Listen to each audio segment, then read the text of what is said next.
need 20 friends. You just need 3 motherfuckers and you could take over a country. Okay, that's what we're confused as Americans. We think we need all these motherfuckers. You give me 3 bad motherfuckers and you're finished. You understand me?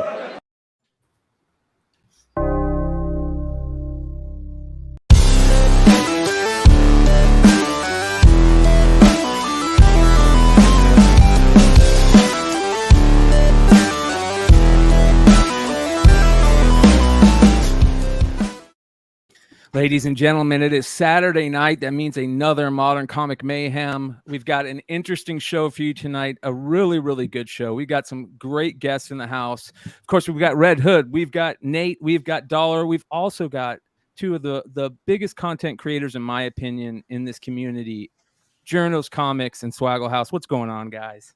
Appreciate it, man. What's up, So, guys? We've got some interesting stuff to talk about, you guys. 30 live at the beginning of the show. Thank you, everybody. I see Dave's Collection in the house, Hive Comics, Chad Cave's here. I got to go over a crazy photo from Chad Cave on IG that he sent me. We'll talk about that later. But we're going to have fun tonight. Manny the Comic Collector, what's going on, brother? A lot of people have been talking lately about all the crazy drama that's going on behind the scenes in the comic community. And I want to take a kind of different look at it. I definitely want to get into it, talk about it, but I want to take a different look at it, especially with the people we have on the roundtable tonight. I think there's some really good opinions here from people that I respect their opinions, and the drama has just been it's been such a growing monster, and I think that there's a lot involved. I think that there's ego involved. There's people that don't really know what's going on behind the scenes involved. There's karma involved. There's just a lot of nuance here, and I really want to get into that. We're also going to talk about D23 tonight, all the craziness that is being talked about, that was announced. It's going to be a lot of fun to talk about that. We got a Wizard Rewind. We're going to go through some of the AI art. You guys know how it works on Modern Comic Mayhem. We're going to get crazy tonight. Appreciate everybody in the house. Yeah, this is going to be a lot of fun. So first off, Nate, you finally got your package, bro. You finally got it. And great package. Yeah, great package. You know, the best part was I did not expect that Rat Pack at all. And so if you guys are baseball card collectors and enjoy the Mets collapse as much as I am, I mean, Chris has got to be loving this. But, you know, the people who are Mets fans, they actually send Mets fans. Be careful with that, Nate. No, I know. Freaking savage. You shouldn't crinkling it up. My God. I mess up the Fred Lynn, the All-Star Glossy, but the strawberry rookie that's on the 84 Rat Pack, I had no idea you had that, Brian. And I got to tell you, I know it sounds silly, but I've been wanting this card for so long. I remember dad, when I got it, when it first came out, and he was like, I don't know if we can, you know, I think I was in like the 8th grade. He's like, I don't know if we can get that for you, just because. I was like, because it says fuckface on it. And then, you know, the funny part was they paid $35 for it back in like was it 90 or 89? 89 or 87? 89 Fleer, yeah. And so every time they'd have people over on the weekend, he's like, hey, you know, they start having a couple of drinks. Hey, go get that fuckface card. And then he's going to show all his friends the damn card. I'm like, did you buy it for me or did you buy it for you? Well, you didn't even show the best card in the whole thing. Like, the best card in the whole thing is Joe. You know, I think you know this one. And then actually, I was going to see if Aaron has this one because it's the Kyle Tucker Crane rookie. Yeah, beautiful. That's the Ripken A2 Flair. Yeah, that's nice. 81 Flair, A2 Flair, 82 Flair. And then the creme de la creme. Yes, it is. What? Because Remo said, "Hey, that's a beautiful second-year Henderson." I'm like, "Pal, that is the rookie." Yeah, second year. Nice card. Yeah, beautiful. Yeah, we got a Bay Area fan here tonight. He's a Giants fan, but it's okay. I think Journo can respect Ricky Henderson, right? Oh yeah. Fun story. Ricky Henderson tossed me a ball in warmups one time at an A's game. Not bad. Not bad. That's dope, dude. Yeah. Was that back when he was in with the team like 90, 91? Yeah. It had to be early 90s. Yeah, I still got the ball too, so it's pretty awesome. That's cool, man. Yeah, it's better than Ken Griffey Jr., who would never sign or throw a ball to anybody. But yeah. So. All right, you guys. Thank you. Great package, my friend. Yeah. So if you guys don't know, those came out of the mystery packs that I've been putting together and selling out of that collection that I bought. and it's been fire. I've been going through it lately, sorting stuff, and I'm still pulling out all those great 80s rookies, baseball, basketball, football. It's crazy what it's filled with, but that's a lot of fun. Those are just a couple of cards. I mean, like one of them's an Aaron Judge, Bowman Chrome, like silver. I mean, Refractor, there's tons and tons of cards in there. I just pulled out, like 5 of them. I mean, everything's hot. Yeah, it was a lot of fun, that's for sure.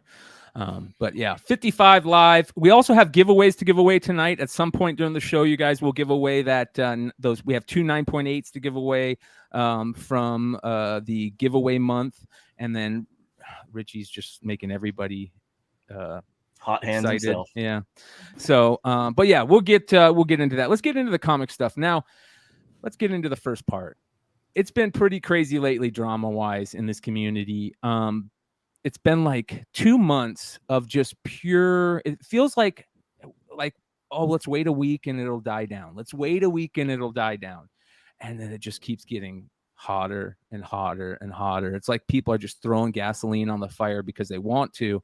Kind of, in my opinion, all kind of started in. I don't know if we could say C2E2 was kind of the match that lit it off, really lit it off with the acetate stuff. We all know the craziness that went on that. We all know the craziness that kind of happened with Black Flag Comics and the acetate, where he really leaned into kind of being the villain. He was really leaning into that villain role. And then, all the other stuff happened. But earlier on this week, we kind of were dropped a bomb, and everybody's seen the Black Flag's response. We were all asking where Mr. Crane has been, Clayton Crane, and why he's been away. And it turns out there's been even crazier stuff than we ever could imagine. I don't think any of us on this panel could have even thought like that this was going to happen. The behind the scenes in the, what stays in the bedroom kind of stays in the bedroom stuff for most people. But here we go. Now it's out in the open. Now you have some interesting drama that a lot of us have differing opinions on. And that's what I want to get in on. And I want to take it from a content creator standpoint. We all create content here. We all have, communities that are part of a bigger community. We all share a bunch of viewers and community members. And I think we all kind of have differing opinions. A lot of it is similar, but we all kind of have our own opinions on here, and that's where I want to get at. And I kind of want to start off with Chris from Journals Comics, because Chris, you put out a recent video that you kind of had to go out and say, hey, you guys aren't even watching the video before you get in on it. And yeah, kind of what's your opinion on everything that's happened over the last week with Black Flag? I mean, honestly, I feel like all of these situations that are coming up are sparking the debate of the more macro issues of the comic book community and YouTube and social media altogether. It's really, which, again, can be a good thing, because I think it's really showing truths of how we as human beings interact, participate, engage, and so forth. And I really encourage people to, proceed in a way that, again, I always use this, that is productive instead of counterproductive. When it comes to this specific situation, and, I just got done watching Swag's video too, Suicide Awareness Month and everything.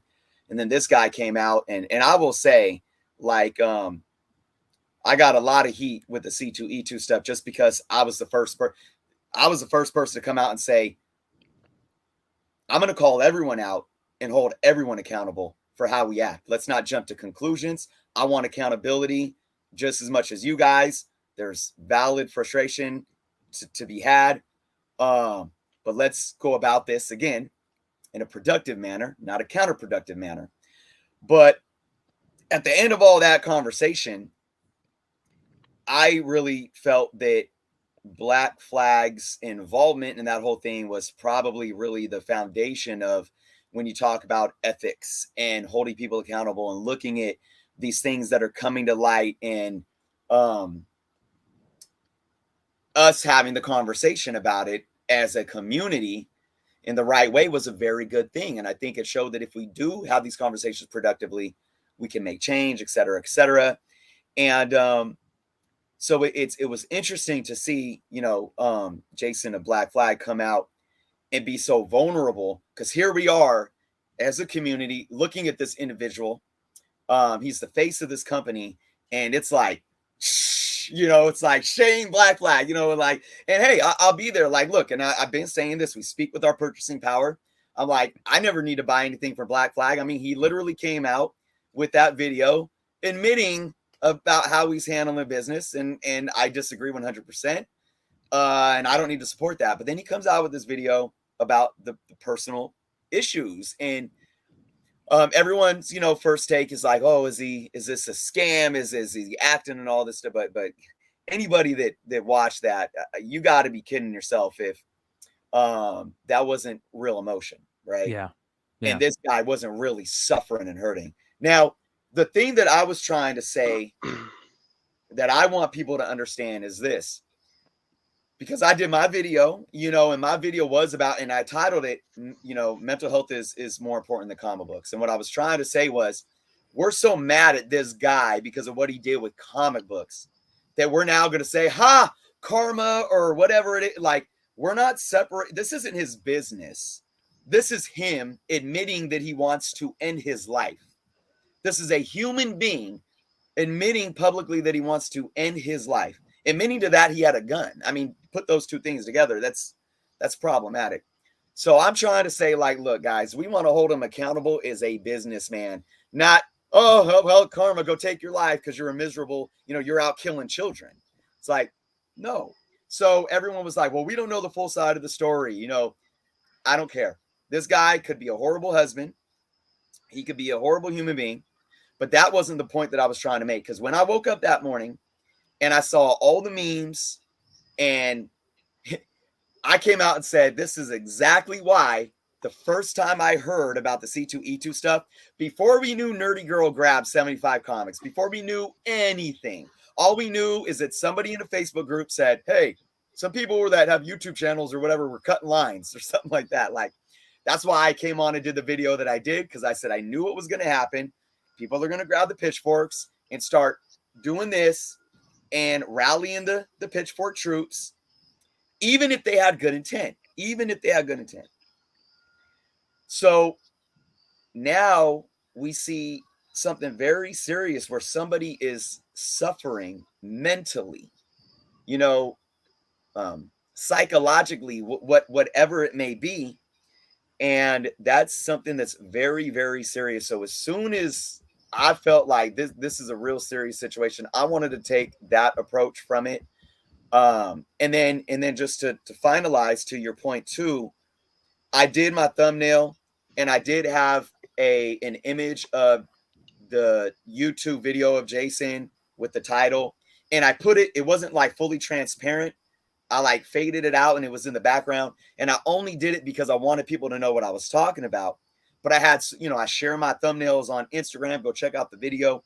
And I had a lot of people like sharing my image, screenshotting it and sharing it and just talking major, and I started having conversations with folks because they thought that I was like mocking the dude. And I'm like, no. So I had some guy in my inbox like, man, F you, do, just going off. And then I see him in the comments of some other posts of memes saying, it's not funny, this guy's suffering. I'm like, so I went back to him and I'm like, hey man, like, aren't we on the same page? Yeah. What's going on? And that happens a lot. That's something that definitely happens a lot in this community, in any community where, text or through text, we can't really get our emotions across and stuff. And people are arguing, over the same thing. I'm really glad that we got Josh from International Comics on here, because he's also close with Black Flag. He shops at their shop. He knows them. So I'm very interested to hear what he has to say. But I want to also jump back to Swag and his recent video. And if you guys haven't seen this video, he put out a Suicide Prevention Month awareness video talking about his personal situation with it. And I hope there's people out there that have never had somebody close to them take their life. I really do, because it's a horrible thing to have happen. But there's a lot of people out there that have dealt with that. And it's a very hard thing to talk about and to explain. And I think you did a really good job in doing that, Mickey. So, I Thanks. mean, make sure you guys go check that out. What is your feelings on exactly kind of what I asked Chris with this whole thing and where it's kind of taken us? Yeah, there's so much to unpack, I think, with everything that's going on. I almost don't even quite know what to make of the most recent thing, right? With this like video and laddering it back to like the bigger question of like, as content creators, kind of that you were asking, like, how should we cover it? Like, I don't even know how to talk about this specific angle, because it's such like you said, a very personal sort of behind the curtain thing that's happening with it.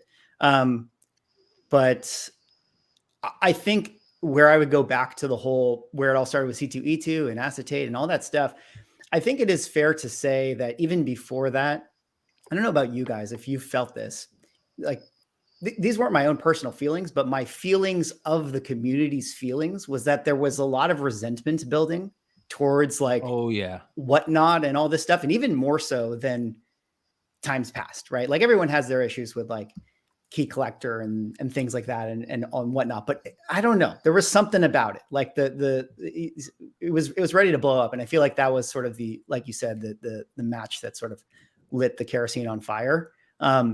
So there's some steam that maybe needed to be blown off for a lot of people in that. And I made one video about it. And my approach to the video was, at first I didn't think I would talk about it, because I felt like maybe this is just going to be like mudslinging, calling out nerdy girl or whatever. Right. Like, and so I felt like, it's kind of small. I don't really feel like I need to talk about it. But then when it kind of laddered into like where Marvel gets involved and CGC gets involved, then I felt like, okay, this is an important video to talk about, just to put out how I see the information, and then let everyone make their own decisions. And I think that's kind of still my approach with these types of situations, is still to kind of maybe not go in the weeds of like the interpersonal stuff, but just say, hey, here is a situation, and this is kind of how it affects comics in the hobby that we like, whether it's with CGC or Marvel, and we can kind of talk about that in that sense. But then to just land it back down, land the plane. Yeah, I think, I hope that guy who, from Black Flag, I really hope that he's doing okay. I hope the people who know him reach out to him. And yeah, it's a tough thing to say. I mean, I know people are joking and making memes and doing the whole thing, and no one, obviously, at least I hope not. I don't think anyone is intentionally trying to get this guy, to push him to the brink. Or I don't think anyone's doing that. I think people are joking to joke, because that's what people do. I mean, like anything.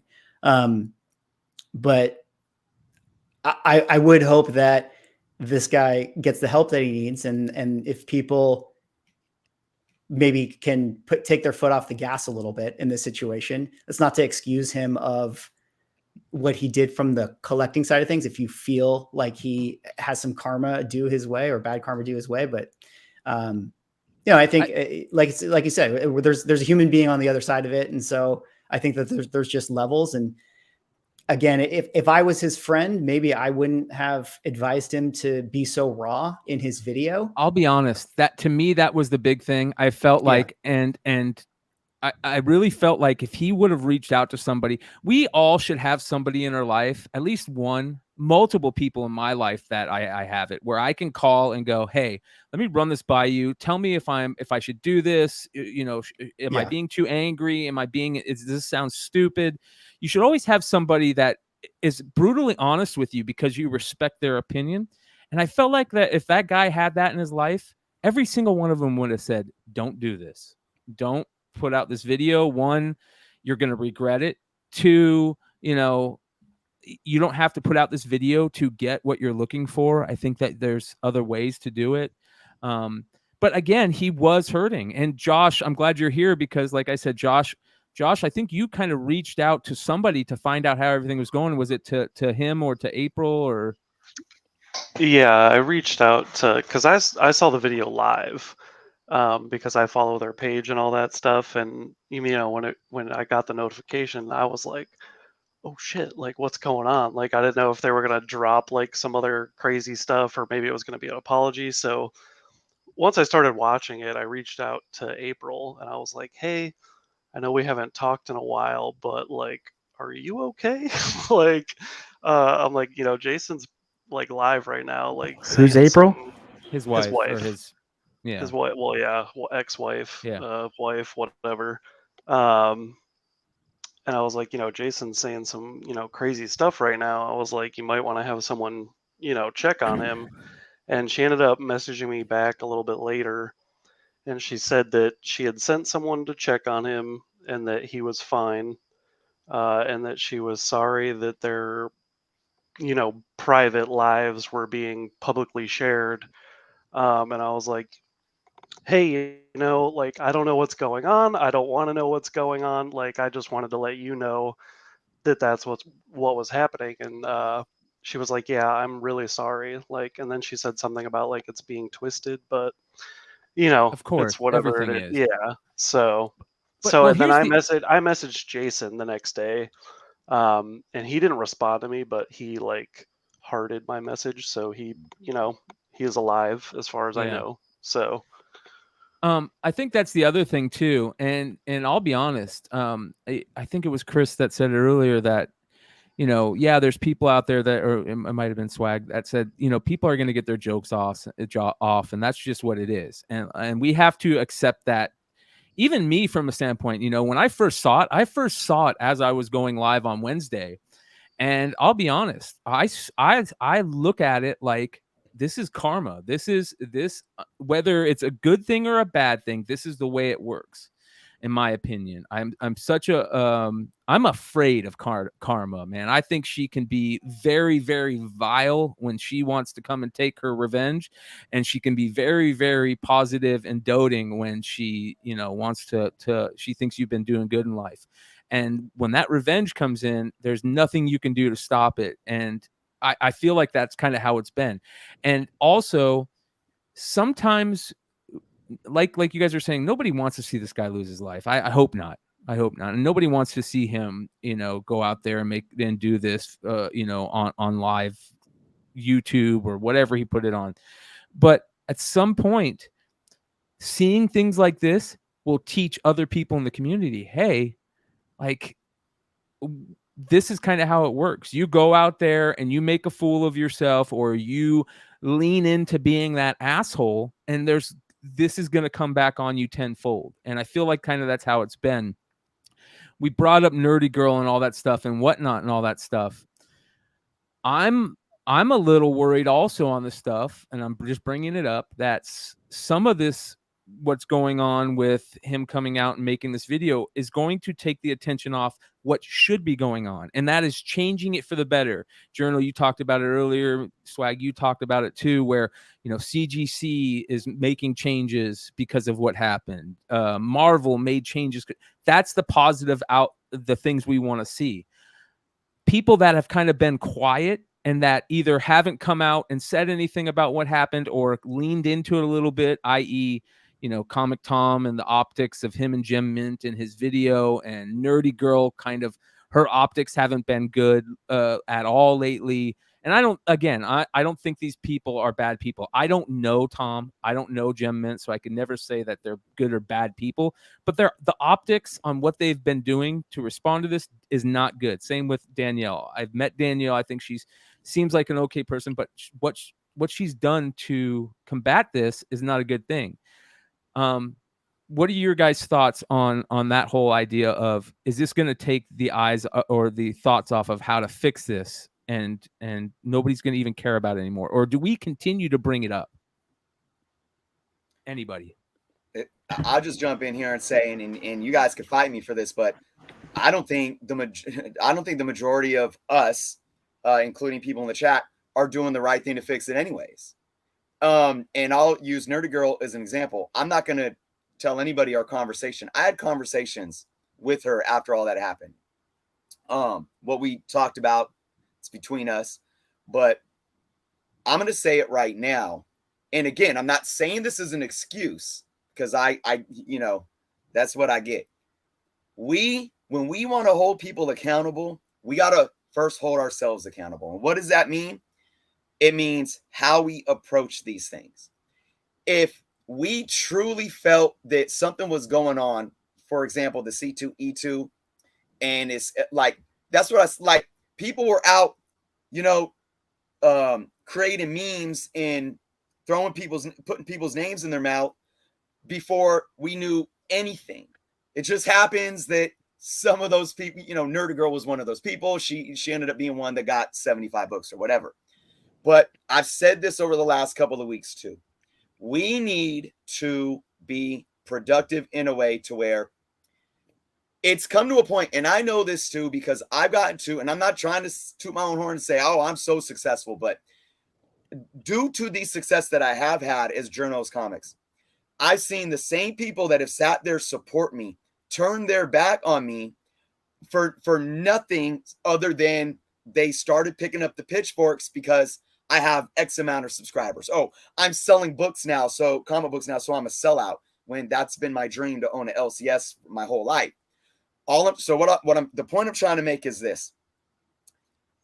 We are so quick to pick up the pitchforks, mock, laugh, meme create, all this stuff before actually trying to have a communication with these individuals.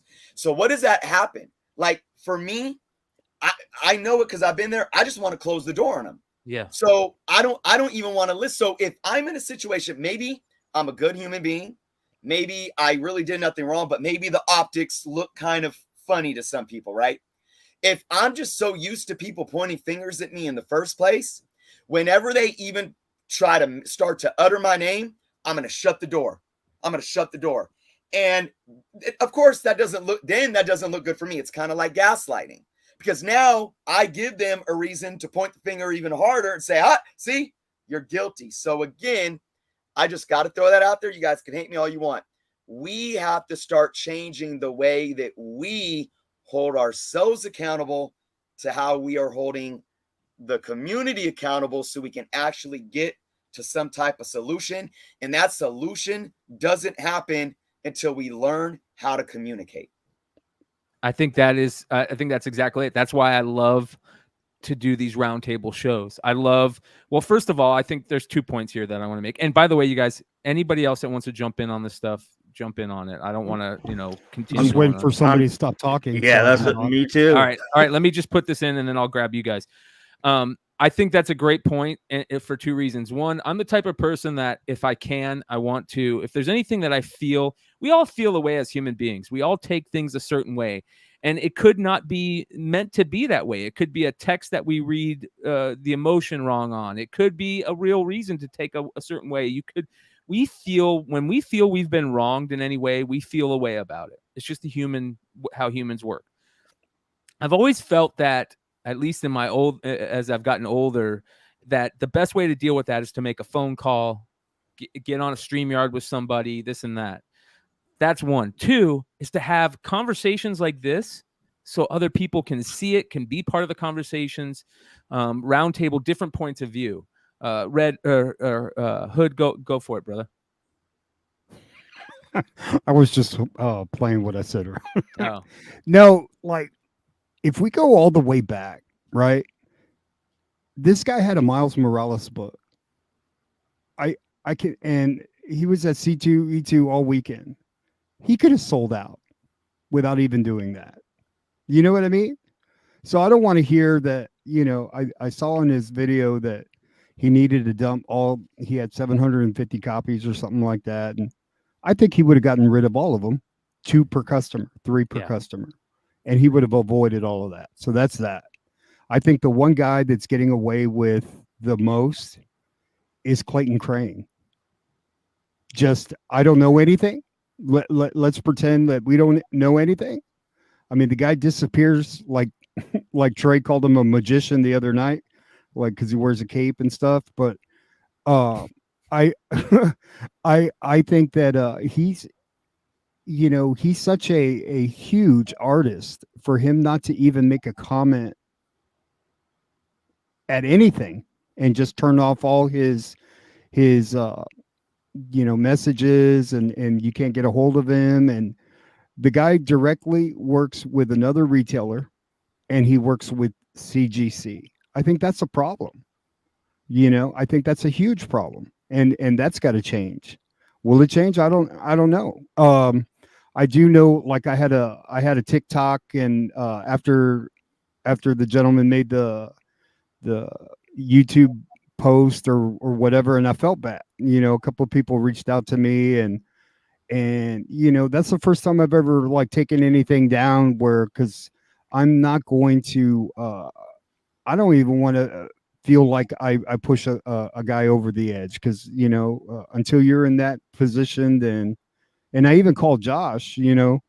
I think another thing, some they call them influencers. I think Comic Tom, he's got such a huge following that I was asking Josh, hey, can he get a PR guy on retainer, and just like if you're that big, that might not be a bad idea. Hey, how do I handle this? Because the way those guys handled it. That's the other thing, is that he's like, we look at these people like they're big. We say Comic Tom is big, right? Yeah, he's got a lot of subscribers and this and that. But in reality, that is not true. Like the amount of subscribers that he has to the people that are, real YouTube influencers and stuff that you want to call that. He's infinitesimally small. But if I put ourselves in this box of comic collectors, like he's big, right? Yeah. If I just say, okay, yeah. So like you see the inexperience at a situation like this, like that puts things in the back of my mind. Like, I definitely don't want to hurt anybody's feelings. I definitely don't want to, make somebody think different of me. I always get on these things, Brian, and I say what I want to say, but I do it in a way where it's fun, and I'm kidding. So like I could see where all these posts and stuff like that, the guys, whether it's that's a lot to put out there in front of everybody, and we think, hey, you really shouldn't do that. But the person that he may have like vented and released stuff was his wife, and he probably didn't have anybody else he could confide in. So when we say, man, that's kind of crazy that he would just use that platform just to come out, he probably didn't have any other way to kind of get this out there. And let me tell you, Clayton Crane, if all that is true, and how are you going to go into another man's house, gain his trust, and do that shit? That's some like dirty shit, man. Nuance, man. I'm telling you, nothing in this world is black and white other than time. It's weird how things work out. It's weird how relationships work. It's always, the most nuanced thing in this world is the human to human relationship. But I just going back to what I initially said, bro, you got a Miles book at a con, and it's an exclusive. You didn't need to sell 50, 75. You didn't need to. It was a guarantee. It was a guarantee, whether the book was fucked up and the flag was fucked up and the back was fucked up. That's a guarantee sale. Are you kidding me? If I go to a con, I'm going to pick up 2 of them. Yeah. You know what I mean? No. Well, I get, again, back to what Journo was saying, is that like, there is ways that we will learn on how to do things based on other people, seeing how other people do it, right? And we got to hold ourselves accountable also about how we spend our money, and us as content people who have a platform, right? Yeah, I don't consider myself an influencer. I consider myself a content creator that has a platform, right? That I can come out and give a platform to other people to talk about how we feel. We have to definitely hold ourselves accountable in that situation where we say, we want CGC to make changes. We want Marvel to make changes. We want retailers, especially online, retailers that might not have a brick and mortar store, that are putting out all these exclusives. We want them to change how they're doing things, That's the important thing. And I don't want to, I guess in the back of my mind, I don't want something to take away from that. I feel like when these people come out and they don't say anything, i.e. Clayton Crane, Tom, whoever, they don't come out and don't say anything. They feel like, oh, I'm big enough that in a couple of weeks, people won't remember it. And I don't want that to happen. Not because I want those guys to take a hit, because I want positive changes to come out of this. Richie, what do you think, man? Man, I feel like I'm gonna have to walk on hot coals on this one. I mean, just based on our footnote version of my partial opinion backstage. But I'm gonna try to be as real as possible, but be respectful. Okay. We'll just tell you guys about me. Brian knows very well, but I have major mental health issues. I've been going through it since I was a kid. I've been a guinea pig. Gone through every SSDI, SSRI medication, since I was a little boy. And on top of that, I'm a recovered drug addict. I was an alcoholic. I was everything except a tweaker. I was the coke and all that other stuff. And, I shamed my family. I shamed my peers. I mean, I have friends that love me and want to hang out, but because of the way I was, I can't go around them because, they have kids, they have a significant other. Point being is that I understand mental health issues. Going to the video, I've watched it 3 times. And then when you said April, it kind of like, I was like, oh yeah, duh, April. The first time, I'll be honest with you, I was laughing. I wasn't laughing like laughing at you. I was like laughing like, what the fuck is going on? Like, what is this? Like, but then I started for a second, started feeling bad until I saw him because he's a little bit like slurry. So it could have been his medication. I don't know. Could have a head injury. Looked intoxicated to me. I don't know. I'm not a breathalyzer, but he straightened out real quick for about an 8-second clip and plugged his Black Flag store. That was the problem that I had with that whole thing. I just really didn't feel the actual genuality of emotion there. And it also looked like to me it was a person that's going through a lot. I mean, I've had a person I love leave me and cheat on me. Yeah, it's tough, especially being not even, I mean, as a kid or older, not being married doesn't matter. It's tough. I understand that. But at that point, especially after everything that's gone on, no, in my mind, no person in the right mind pleads for help that way while from my point of view, also throwing Clayton Crane under the bus. So I'll give you i.e. If 80% of the 90% of this community, content creator, social media platforms, online friends, comics, spec groups, whatever. If we all just got our pitchforks and went after Crane, I think this would be a completely different vibe. It would be from him as well. He probably would be a little more chipper. I'm not going to make fun of him. You guys already know my opinion about the way he acted. Like I said, I don't know if he's got issues or whatever, so I'm not going to throw that against him. I just think that the genuality wasn't there when I saw him straighten up and plug his comics mid rant. So yeah.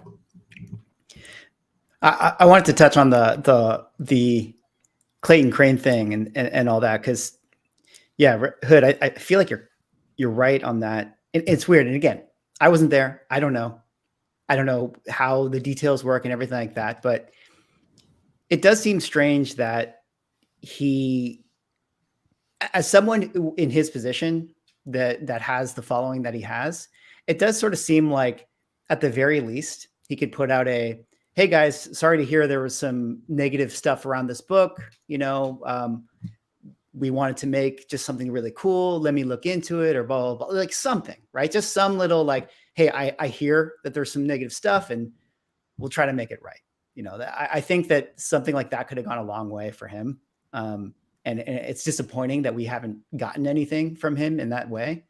With Tom and stuff, like, I don't know Tom. I met him one time. He was a nice guy at a con that I met him at, and we had a quick conversation. He seems like a cool dude, but like as someone who outside of my YouTube and my work career, I've actually been like canceled before as well in something. Like, I'm not going to talk about on stream. I'll tell you guys after or whatever. But I've been in the seat where I've been canceled before, and you know, it's definitely a shock when you're in that position and your feeling is to be defensive.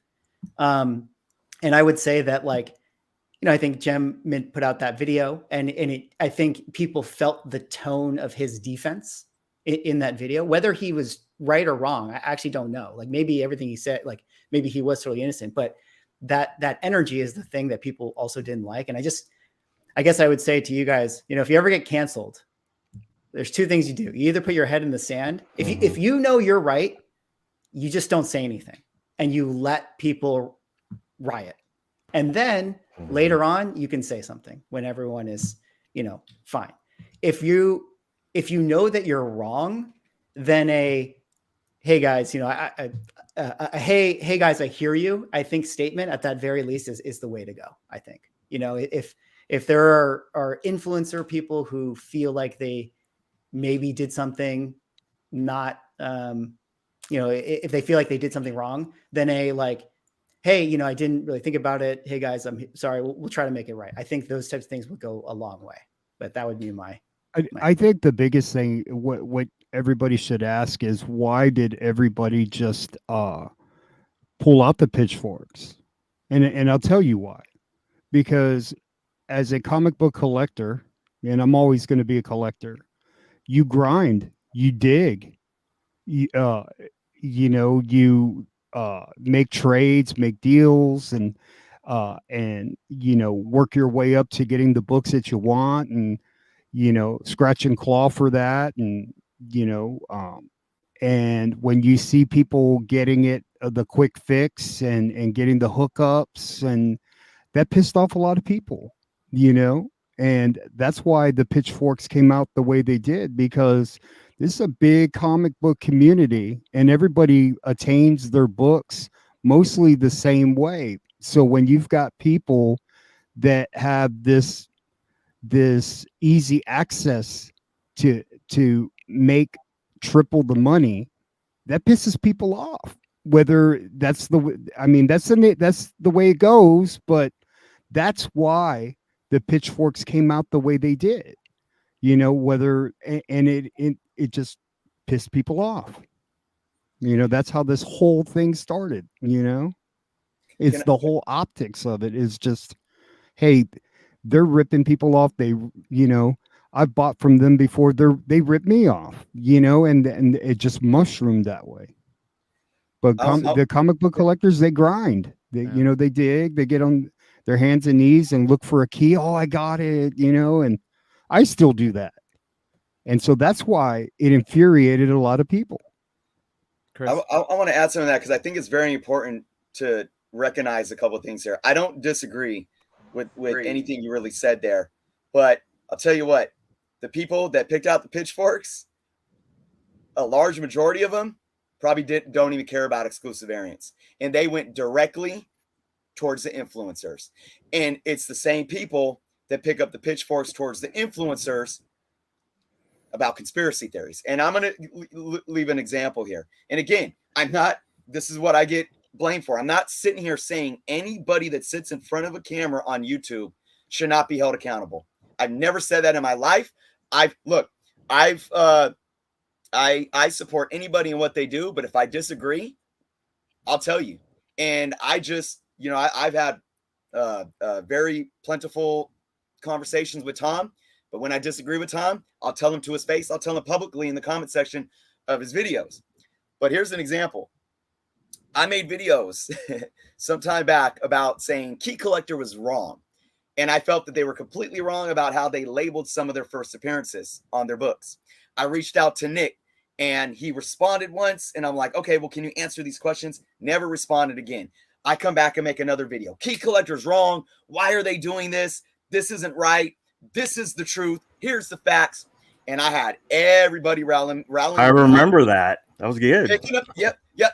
And they were literally making personal attacks to Nick, bringing up Tom's name in it. Tom had nothing to do with any of this. And I had to come on and make a stream and say, whoa, no, I am not.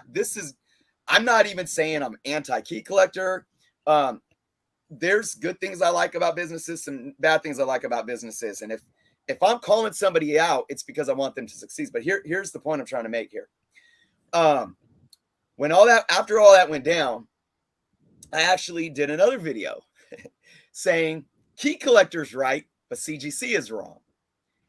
And I think I made a couple like that too, where I actually agreed with the labeling of key collector and disagree with how CGC labeled it. Those same people, that were, that's right, Journo, Pitchfork, that's right, Journo, lead the way. As soon as I agree with key collector on something, those are the same people that not only did they come into my channel and say they disagree with me, I'm getting people taking screenshots of my face, creating images and memes, posting it on IG, and calling me a clown, comic clown, whatever, key clown collector app. And now I'm being put into that box simply because of this. So again, Hood, I don't mean to take away anything you said, because I agree with you. This C2E2 thing, what Black Flag did, exposed a real serious issue of ethics and greed in this hobby, 100%. But the point that I've been trying to make since day one is that this loud, honestly, they're probably a minority, but they are very loud. Yeah. And they influence people with good intent. But I do believe that there's this cancer mentality in this community that will find anything to pick up the pitchforks for the wrong reason. And that's why I keep coming back to it's counterproductive, because then nobody wants to have a conversation. People are getting pitchforks picked up against them for no reason. And that's how these conspiracy theories gets creative. And for me, I'm kind of probably in the middle of all you guys, where I'm hearing, I can hear you if you're on this end of the argument. I can hear you if you're on this end of the middle, saying like, "Yep, I've been on both sides." That's Chris, the important thing. I'm sorry, bro. Go ahead. No, go ahead, Nate. I was just that's say, the important thing to me. I think that's probably the greatest thing about the comic community, card community, whatever it is. The strongest attribute is probably also your weakest, because you're so emotional, like you care so much. So people they're extremists. It's almost like sports radio. The guys who call in, they love it or they hate it. There's just not enough kind of in between grounds, kind of settle things. And I would tell someone, and I am like probably the most least drama free, so I probably don't know as much by far as you guys. But like, if I was going to be a spokesman, I'd have Richie come and speak, because like what he just said, I mean, that guy, straight up, just perfect. That's what I don't get. And Richie, I don't get it. If you ever need anybody, pal, we're always around. We love you. Amen. The thing that I don't get is that people like Tom and Gem Mint and Nerdy Girl and all these people that we kind of say, hey, we felt like they handled it wrong. I feel like the reason why that I'm kind of feel a certain way about it is because I look at it like they're content creators. They've been in this arena. They know. I feel like they should know that them not coming out and saying anything about it is going to look bad. It's going to look like they're laughing at people. Some of the optics, it kind of made me feel like, man, people are going to think that you're laughing at them, that you're leaning into this. And then that's when I start saying, oh, karma's going to come, and it's a perfect situation. I watched that video on Wednesday night during the show. I'm like, fuck them. Karma, this is karma. We're watching the video as it's going. He's doing this and that. He hasn't brung up the other stuff. In the beginning of that thing, I'm like, I don't give a shit about this guy. He leaned into it. He acted like an asshole. And then we start having conversations, right? We start having conversations about it, and you start going, all right, maybe that's a good point. Hey, I don't want to see anybody lose their life. I don't want to see anybody get to a point where they want to maybe think about those thoughts. But it's so interesting to see how the content creators handled it. They know that they can get in front of a camera and talk about it and do it in a way where, I don't know, maybe I'm just too honest to a fault. Maybe I'm honest to a fault. I think you have it right. They had all the ability to come out and I said it before, like, and I don't know Comic Tom, and he never stole anything from me or did anything to me or but like I know me. If I would have been thought of as that way, I'd say, Brian, let's get a pod going, because I'm not going to be if I fucked up, I fucked up. And that would be the first thing. Hey guys, I fucked up. Let me tell you what happened. That's the most important thing to me. When somebody I would can just say like, that. Hey, I'm sorry. Like, I don't want you guys to think bad about this. Is how it went down. And it if was a bad you guys decision. feel differently about me, I truly apologize. But this is how it went down, and I want you guys to know the truth. And you're hearing the truth from me right now. And that's all he had to do.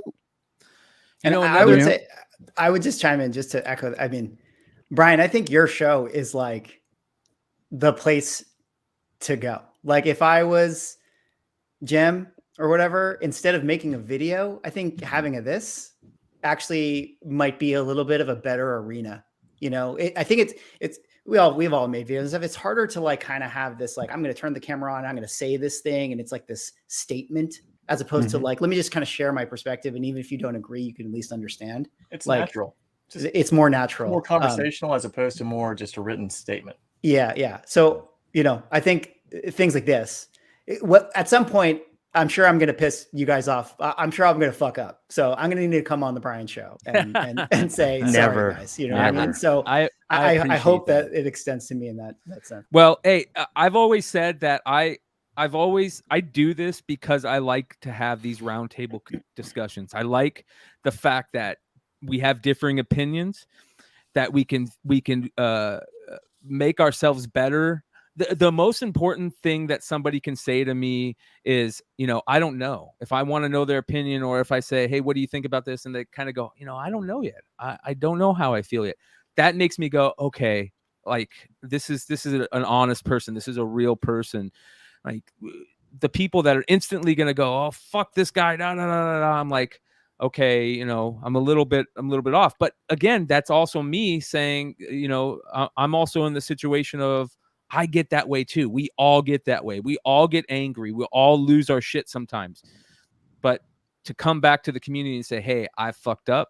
I made a mistake. Or even better, I've got a different opinion on it now. Things are different. I think one of the things real quick here that is very interesting to me is the whole retailer relationship with these artists.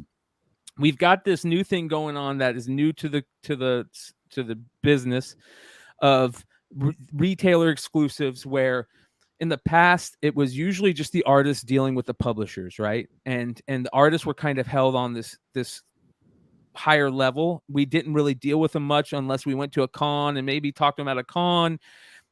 And now that they're dealing with the retailers, all these different retailers, smaller retailers, bigger retailers, newer retailers, older retailers, that the artists are kind of in this new ball game. And I want to hit this super chat real quick. Shout out to Heroes Reborn. He says, Crane may not have a job with Disney/Marvel if this gets any worse and remains public. Cancel culture is real, Disney. And that's what I mean by this. Like, that's a big deal. And these artists are going to start having to move in different ways in this business because of this fact. The retailer exclusive game is, you walk that fine line right now. It's such a fine line to walk that it could take comics in such a weird direction, good and bad. What are your guys' thoughts on the retailer exclusive game? And do you think that it is a positive thing? Is it a negative thing? I say the con exclusives are what are really like the retailer, because there's so many retailers doing things with so many artists, right? But when you get to a con and the exclusivity of the con, and people can't get out to a con, that's the exclusive that is driving all this madness. Trying to at least get 1 or 2 copies, and then the social media, oh, they're sold out, oh, they may have 10 copies left, and it just gets people all amped up, like I gotta have it. Or And Whatnot, the way everything's being sold. And I know we keep bringing up Whatnot, but I just say Whatnot. It's that live marketplace thing is also just as new. No, I was gonna say, Brian, like, so when you don't say anything and then people just drop a picture where you're connected to like every from a selling platform to a price guide to and people look at it and start like connecting the dots, motherfucker, like all these people are working together to take my money, you know what I mean? And it's just like it just that when that happened, and it just made it look ugly, Yes, and we very gotta ugly. We've gotta like, you That's can't stop so many exclusives. comments are about that. We want comics to be fun again, right? We want it to Absolutely, be fun man. again, and it really feels ugly lately. And I talked to, it was funny because I hit up, I bring up Jesse all the time, and I hit up Jesse to ask, kind of what his thoughts were on this, and he said, man, I'm an old school comics guy. My whole thought process is to sell another comic. I try to stay away from all this because I've seen it happen before, and it just brings down the community. And I just want to continue to think the thought process of how do I put another comic book in somebody's hands that wants one. And I think that's the mentality of some of these old school guys that, local brick and mortar shop guys. And then there's this mentality that a lot of these newer guys have that have to create this hype also, right? They meant that's with the social media game. There's this big duality in comics retailers. Well, it's like I made a video on my channel that was like the medium is the message, and I was talking about this idea, and I talk about the brewing sort of animosity with Whatnot or whatever that feeling was in the community. And I think it just is like we're kind of just moving into this world. And to your point, Brian, like before it was like, hey, I wrote a really good comic book and you're going to enjoy reading it. And the product itself is just the thing that people like. But like now we're kind of in this like, oh, what's like sort of the most like viral sort of cover that's going to get super hot, and the efficiency of like selling it on the Whatnot platform and how fast it can get out to people. I think that machine is now sort of driving what products get made. You're thinking about like, oh, okay, this medium to which we're going to have a con and then sell it on Whatnot and do a live stream and blah, blah, blah. Like that, that's the factor of like the art that you want to create versus say in a vacuum. I just think that this would be cool. And I'm just going to make this. So I think that that's what people are feeling, right? Is like the consumerism aspect is so heavy now. They're selling dopamine fixes as well. It's not just a comic book. That is a big answer to that. And thanks to Yeezy and James jumping on. Make sure you guys check out Hive Comics. I'm glad that James, you jumped on. Of course, I'm always glad that Yeezy's on. But I'm glad, James, you just jumped on because you kind of, as a newer retailer, and when I say newer, I mean like you haven't been in this game for 15, 20 years, like Yeah, we're definitely newer. Yeah. So you were kind of one of these newer retailers that also jumped in on Whatnot early on. And when I say by jumped in on Whatnot, I mean like you kind of had a deal worked out with Whatnot, and you kind of worked this deal out. You were doing these working with them at cons and stuff. So you saw this up front, very, very close. So I'd love to hear your opinion on some of this stuff. Yeah, I missed out on the last 5 or so minutes of this. So, well, basically, what I'm getting at is he saw that I was jumping on, so he's like, "Oh, I got to jump on because Yeezy's on." Yeah.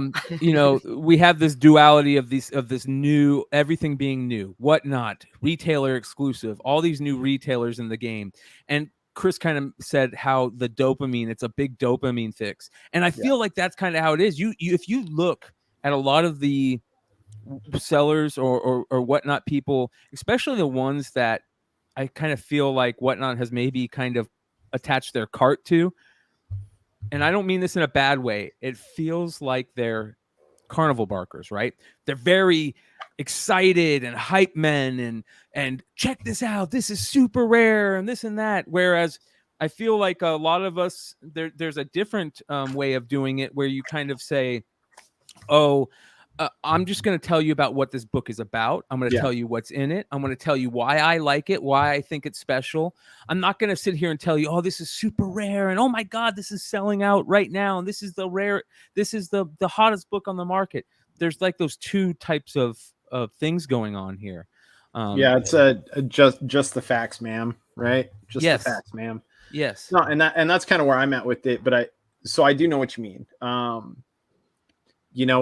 We're in an interesting place where like we've been, tooting our own horn, right? We've been pretty hardy on a lot of the books that we do variants on being picked up or optioned or whatever, because that's always been, from the time that our business started, that was like, that's what made books worth money, right? Is it option? Was it a TV show? It wasn't about the read. Is it option? Is it a TV show? So a lot of the books we look at, like that's kind of one of our qualifiers now. It's like we read it like, okay, is it a story that we're really into? We read the PDF. Are we really excited for issues 2? Are we excited to see where the story goes? And do we think it's got the bones to be script worthy? But I think we've done pretty well for the most part, not being carnival barky. Yes. Because the problem is when you treat every book as though they're special, none of them are special. And the ones that really are, the ones that you're really excited about, you can't get other people excited about because they're like, well, they were just excited about the other 40 fucking books that they just, So we get excited about the books we do because we feel like they do have potential. But I do know what you mean where you get on some of these sellers treat every book like it's like the next first appearance of Miles Morales or something like that. Like it's the next big modern key, and that's just not the way it is, And we get lucky as a retailer. You get lucky. You use your knowledge base as a speculator or as a collector or a lover of comics, and you put all those things together, and you read a title sometimes where you're just like, holy shit, this is really good, and sometimes cool stuff happens with it. I think in the last month and a half, we've had 3 books that we've done variants for that have either gotten option news or with Cold Dead Hands got a director attached. I mean, and that's cool. But we also went 4 months without any book that we did getting mentioned once anywhere, and it's not, but yes, the way some of these guys treat their books is like every book's a thing, and it's not. So, well, I think that every book is a thing, but in a different way, right? Every book is a story that somebody could enjoy. And I feel like most people right now, especially in this side of the pool, like, and I say that, and some people hate when I say that, but better way to put it is that comic collecting is a huge tent, and there's many tent poles that we all stand around, right? There's the people that love to read. There's the people that collect just because they've been collecting a run forever. There's people that love characters that just want to collect every character. There's people that love the art that just love collecting covers. There's also people that make money off of it and, have multiple reasons to sell books or whatever. There's all these different tent poles. I feel like one of the tent poles that's kind of lacking right now is readers. We all know this. This is very obvious. There's a ton of people that don't read books anymore. And unfortunately, I feel like a lot of the publishers, they don't help that. There's too many variants on all these books. The storylines, in all honesty, I feel like dog shit recently on a lot of big market books. And again, this is me personally talking. I feel like the where the collecting aspect and the enjoyment of comics is going, it's dwindling to a place that I don't like. We haven't helped that cause though. Like as a retailer that does exclusives, we have not helped that cause. We certainly have not. I wish there was more. I wish there was a better system to get. Boom's done it, and Image has done it with some books. I wish there was a bigger push from retailers and from publishers to allow us to do variants on trade paperbacks. We've done a few, and they did well for us. But what was nice for us with the trades is we were able to sell them for what people would go buy the trade at their LCS for. And the margins were good enough that we were still profiting, but we got to put some images that we did, like we put that baby eater cover we did for DOT9. We put that on a trade for Department of Truth, and it sold great. But not only that, but it was cheap enough that people felt like it was okay to open it and read the book. That's another thing. We had people that were like, yeah, I got into DOT because I bought that trade paperback off you guys for $20. Yeah. And that's cool. You comics get are readers expensive right now. But readers, people that neglect like sellers or any sort of retail base, people that neglect readers need to realize, like, it's something that we've realized. I wish I could say we knew it from day one, but we haven't really. We didn't coddle it like we should have. But like, we don't realize is like 2 years down the road, if there is no option news, the only thing holding a title up is, was it a good read and did enough people read it? It could be the greatest read in the world, but if not enough people read it, there's no supply demand, deficiency there to hold up the value of issue ones or hold up the value of any keys. So you could be sitting there as a retailer going, well, I'm going to do issue 6 because it's the first appearance of 3 characters. Well, that's cool. If nobody's read issues 1 through 5, nobody's going to give a shit about the first appearance in issue 6. So as a retailer, what can you do to bring new readers onto that property that you care about and that you think has, potential and hype? And us retailers, like, we need to do a better job doing that too. I know brick and mortar LCSs do a great job of that, but that's something that a lot of us online retailers don't do a good job of that. We don't curate that experience. We don't get the other books in people's hands, because I'll sell you issue 11 and 12 of DOT, but I don't have issues 1 through 10. So as retailers, we need to be better about holding back issues, selling sets, selling trade paperbacks, allowing readership, and I think that only helps us. But that's something like, it costs a lot of money. You need a lot of infrastructure for it, but it's something that like a lot of us need to be looking towards for the future. Yeah. Because once you lose readers, man, you lose collectability. But I isn't got a that kind of what we question. talked about with like when your son was on? Like, Yeah. Comics, when we were growing up, comics were made for us. The problem is comics are still made for us, and we're 40 or 30s, Exactly. 40s, 50 years old. And the prices, Brian, you hit it, they're so expensive. Yeah. So like I get Looney Tunes for my son, it's $2.99. He's 4. I mean, he can read, but he can't read that comic. But I remember when I was growing up, my dad, he would buy me comics just to get me to read. He didn't really care as long as, but you had Transformers, Thundercats, G.I. Joe. And I think, Brian, on Simplement's podcast, I was listening to, you guys were talking about Bluey and Peppa Pig and like different things, Paw Patrol. But there aren't comics, I don't believe, for some of those properties in the store. And that's what you need for like some of the younger kids. Because there's books, but not comics. ASM, no matter how shitty it's written and has been for some time now, is not written for kids. I want to ask Chris something. You always talk about how it's been your dream to open an LCS, a brick and mortar shop.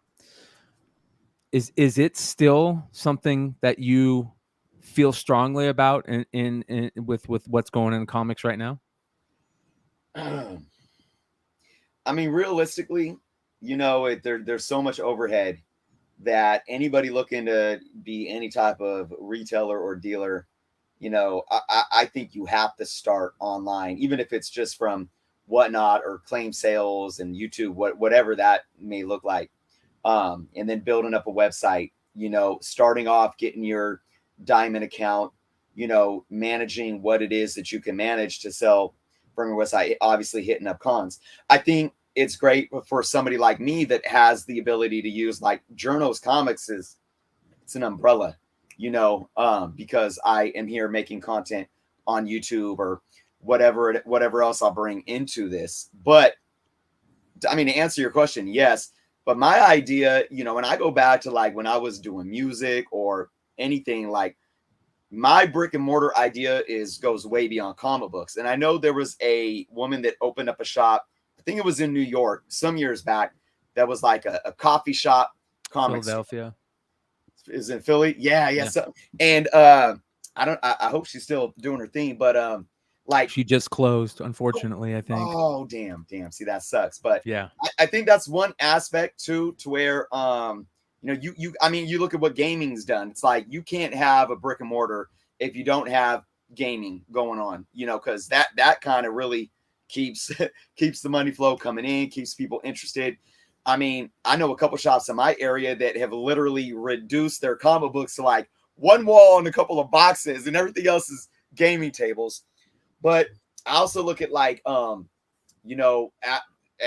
live music, to like art classes where you have, like I'm in Sacramento, local artist Ron Lynn can come in, you pay him for coming in for a couple of hours. He can sign some autographs, but he can sit there and do like a how to draw a figure or something. And people of all ages can come in, pay, $20 at the door and have an art class lesson and get a signature from Ron Lim or something like that. You got to really think outside of the box. And if I ever get to that point, it would probably look something like that, to where, there's all this other stuff to it outside of just a place to sell comics. But you have to really make sure, like, you got to have your money right, man. And for me, like, I know a lot of business owners too that have either card shops still, which is very rare, or even comic shops. They're set for life. They got maybe their pension now, they're older, coming in, and they're like, well, I can afford to keep this brick and mortar open, but if it fails or if I lose money, it's not my main source of income. So there's all these different variables. I mean, it is definitely something that's there. But if I'm being real, it's something that I still have, even at my age, I got to take a lot of time to sit with it, build on it, and make those right decisions, because I think too many people jump into this, even if they got the money, but they don't have the plan, or they have the plan and they don't have the money, and they think that they're going to like, well, because my plan is so, dope, I'm going to make it happen. And then it fails. And then it sucks. Do you guys think that the big publishers out there are doing things, they're more positive to create those instances, or the opposite? Because I feel like especially Marvel, DC, Image, the big guys, right? I think that I feel like they've kind of forgotten that aspect, right? Yeah. I mean, absolutely. You look at Quesada leaving Marvel, that ought to tell you what's going on right now. Yeah. Like, because the way that they would plan out their year, they would have a round table, everybody sit together, talk about like Donny Cates talking about his Venom run and how he outlined it, and beginning, middle, end of the year, right? Absolutely. Yeah. And what was going to be the twist, and like they're not even doing that. That's you think back to 2017, 18, when Cates was writing, and he, when you have great writing along with great art, I mean the comic books are electric, man, because there's the story and the art, and you get both of that together.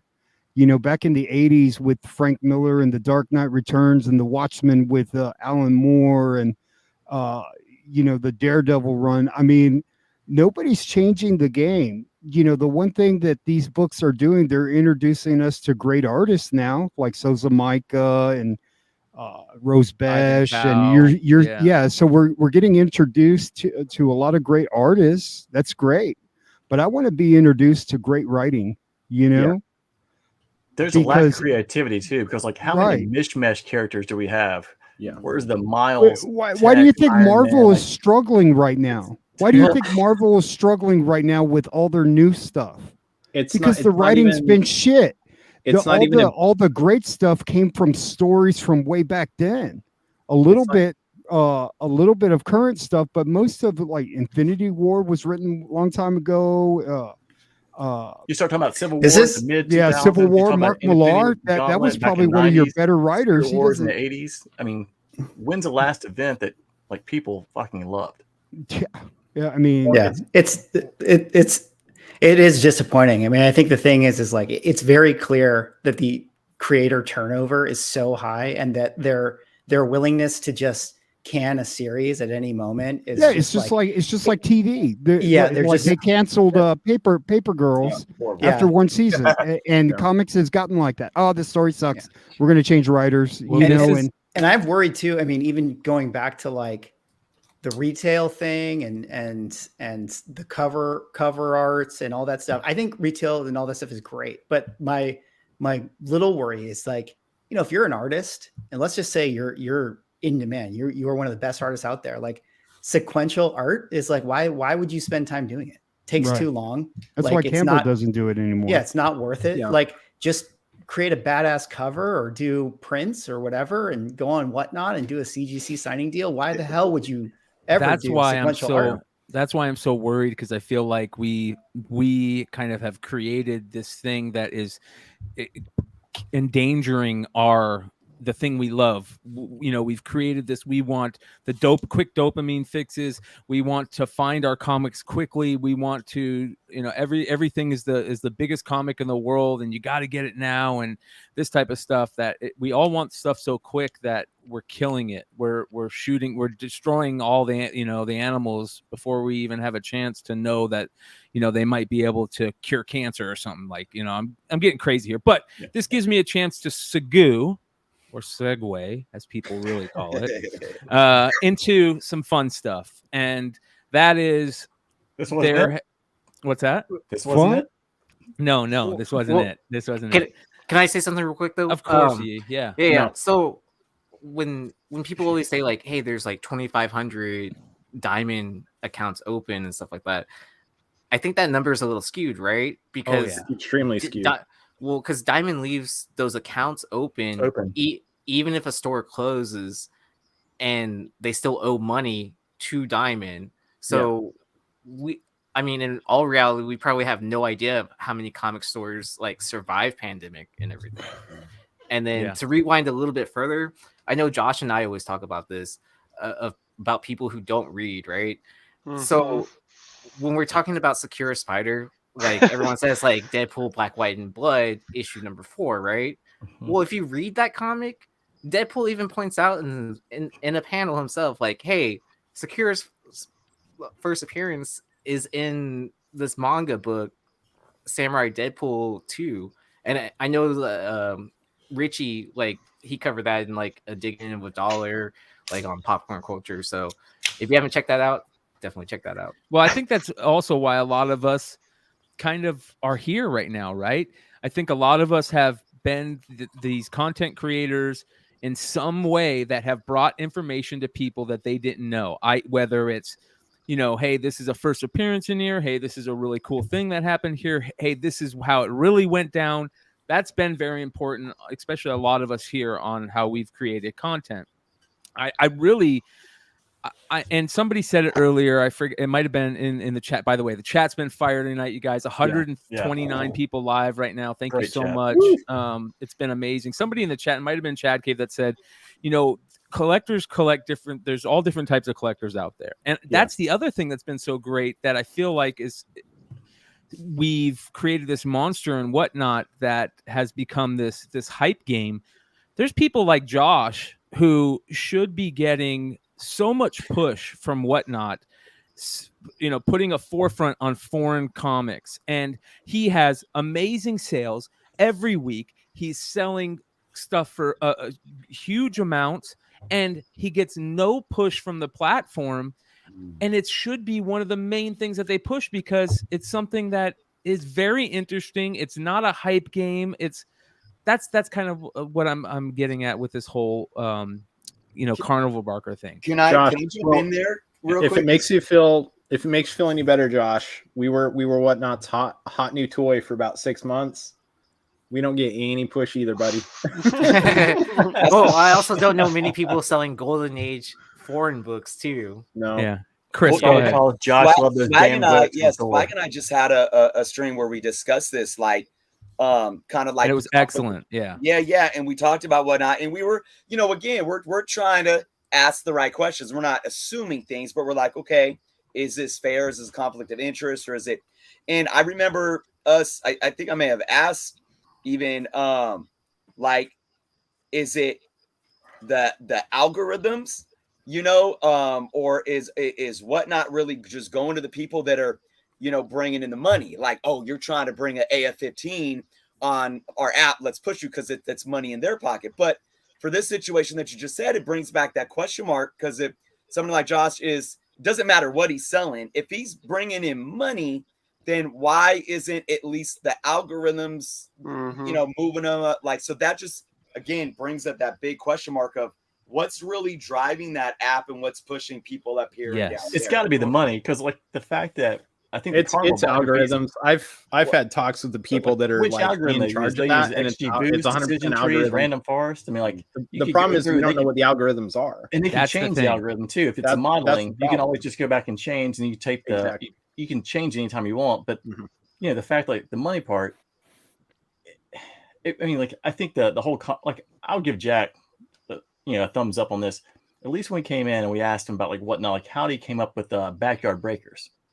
Like, these guys, not probably the people I'd put the most confidence in, but who's going to get the most audience? Who's going to get the most impressions? And he was very forward with saying that. It wasn't that they were they were most compliant.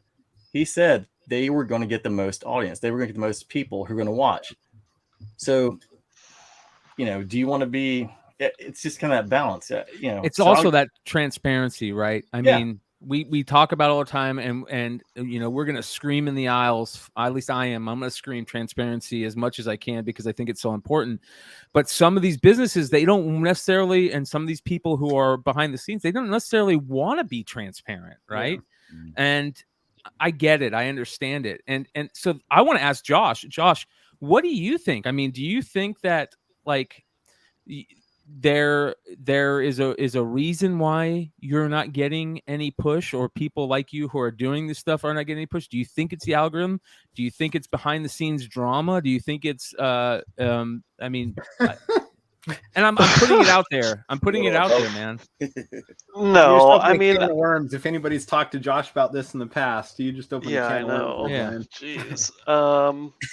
I'll just say that I feel like it's whatever algorithm they use. I'm very critical of whatnot, and I always try to keep it real. And I feel like, I mean, I knew at one point I was a top seller, like in the top 100, but like they don't care about all the people that are in their top lists. It feels like it's only like if you're a top 10, like I feel like those people get reached out to all the time from things that I hear. Well, James is shaking his head no. we're a top 10. Okay. Yeah. And I messaged Jack 2 weeks ago saying, "Hey man, I'm like an hour away from you. Let's get together." And I don't hear shit back. I don't hear shit back from anybody anymore at whatnot. So okay, well, at some point it was like we don't that. get top tiered. We don't get nothing. But yeah, but I don't know what their algorithms are. I would love to know. I know it's not money. Dennis said it must be the money. I know it's not money because we're a top 10 seller. I think last time I checked, we're like number 7 in comics, 6 or 7 in comics. It's got to be like watch time, right? I mean, that watch time on app is like probably the driver. Overall, I think it's longevity of watch, right? Because like a guy like Tom will get on and people sit there for an hour and a half, where someone will get on my show and sit there for 20 minutes. Yeah, which kind of the intro is the show for like a specific book because he has a very specific market. So they might only hop on they might set a tag, and watch 2 or 3 books and then wait till their next book comes up. I think it's stuff like that. James, that's why it's interesting. I don't think it's the algorithm. I think it's the variables that feed the algorithm. Yeah. I Because think I've had it all wrong. Algorithm, I mean, you're talking about like there's watch time or people are watching, how long, Yeah. how many bids you get. Like the variables actually feed into the model. I think that's actually the key. Fuck, man. Because the like issue is though that we're having to have this conversation, right? Like that's the issue. But that's why I want to have it. That's why I want to have it. Like there should be enough transparency to be like, hey, listen, this is what we go off of. so it's watch time that's driving that algorithm, you think? Well, we don't know. What- That's the what- thing. Oh, It's okay. primary, Because so like they'll I never give bitch up at their my source I code. bitch at my customers. Like I flat out accused them of being on food stamps the other day. Remember, Josh? Yeah, So, I like, was, but- I but, was like, there. But like the people that buy from me, like I stack their books, right, Josh? Like Yeah. That's Josh, why you hey, gotta- what the fuck? Yeah. You know, got to like, compliment them constantly so they always watch. hell you know? no, Like, you man. just Like gotta if they're keep not 'em bidding in on there. books, what the I fuck don't know are if you they on know, my Mickey, stream but he's for, complimenting dude? you right now. Yeah, I call mean, them out well, like, you know what's- you know, what's- if you get this book, I'm going to damage it and put it at the price you got it at.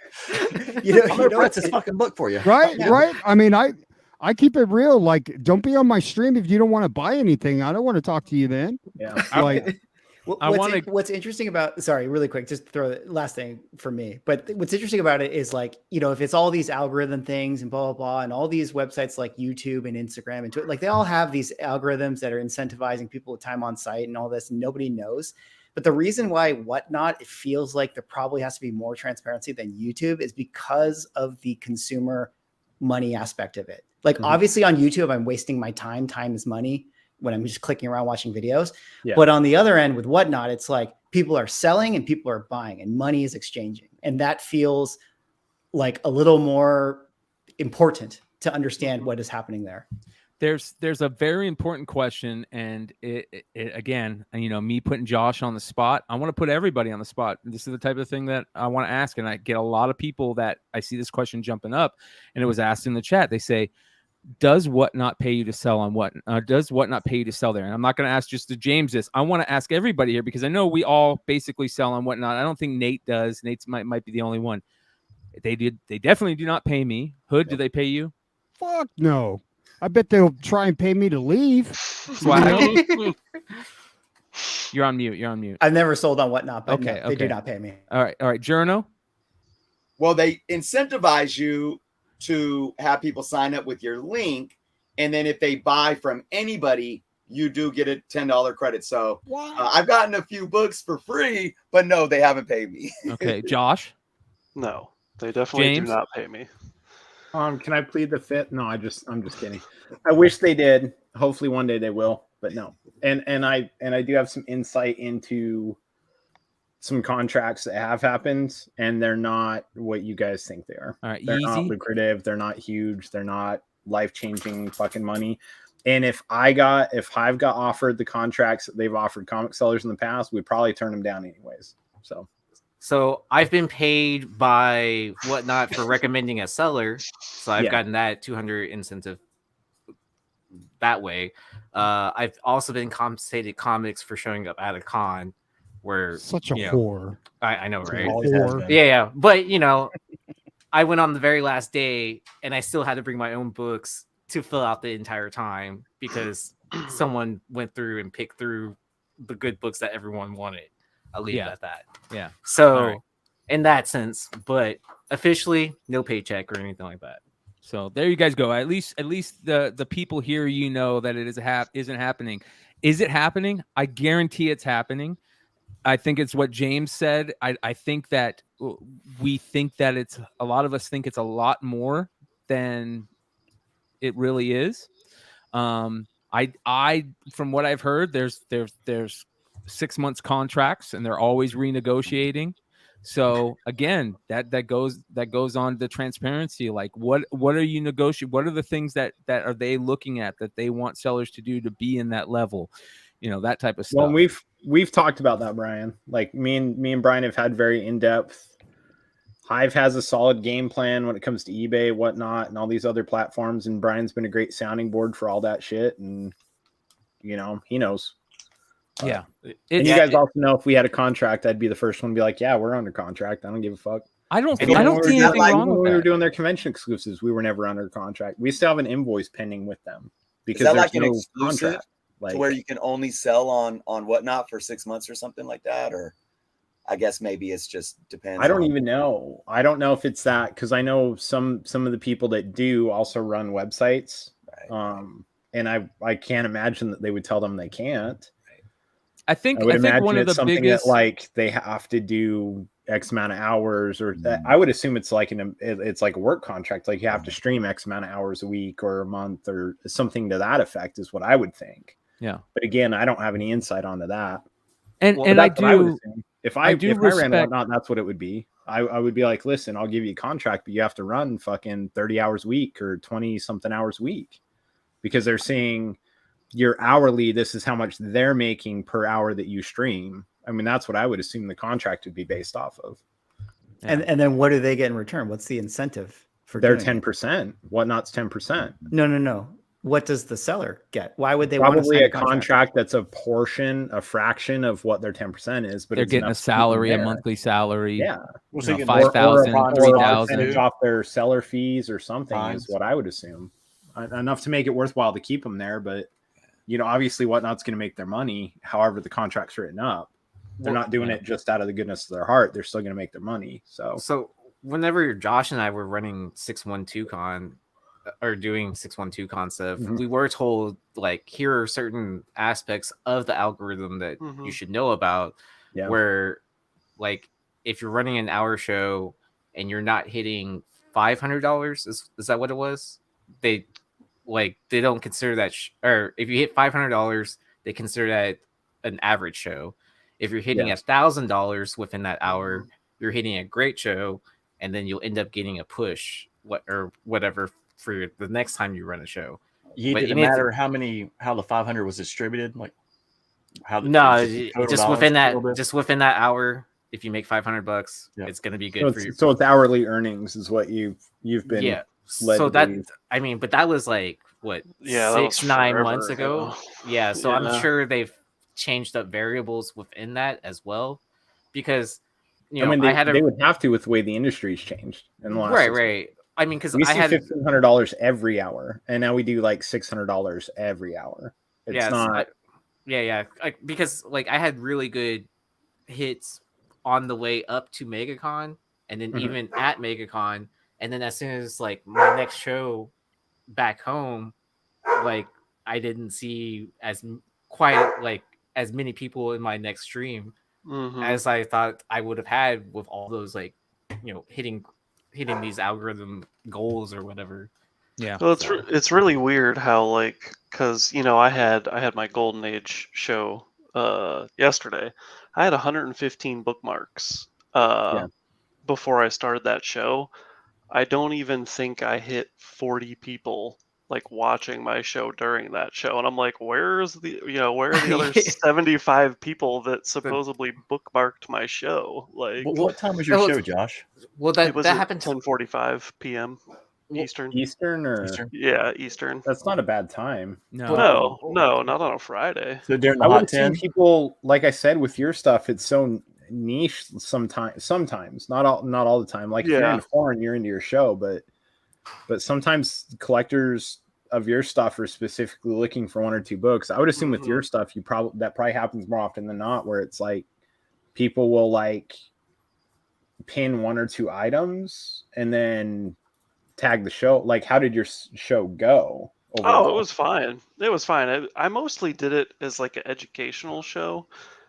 Because I talked about each book I put up, and like, I flipped through the books and all that stuff, just talking about like the stories that were inside of them and stuff. But the sales were fine. I mean, Josh, I'm not do they complaining. give you any detail, especially with being international comics? Do they give you detail as to who bought the comics in a geo? Like, hey, 40% of your comics came from the West Coast, 30% came from the Midwest, or they came actually from Canada or Mexico, like where the buyers are?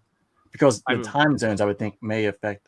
I'd be curious with it being international comics, if more people outside the U.S. and kind of where they're distributed would affect that.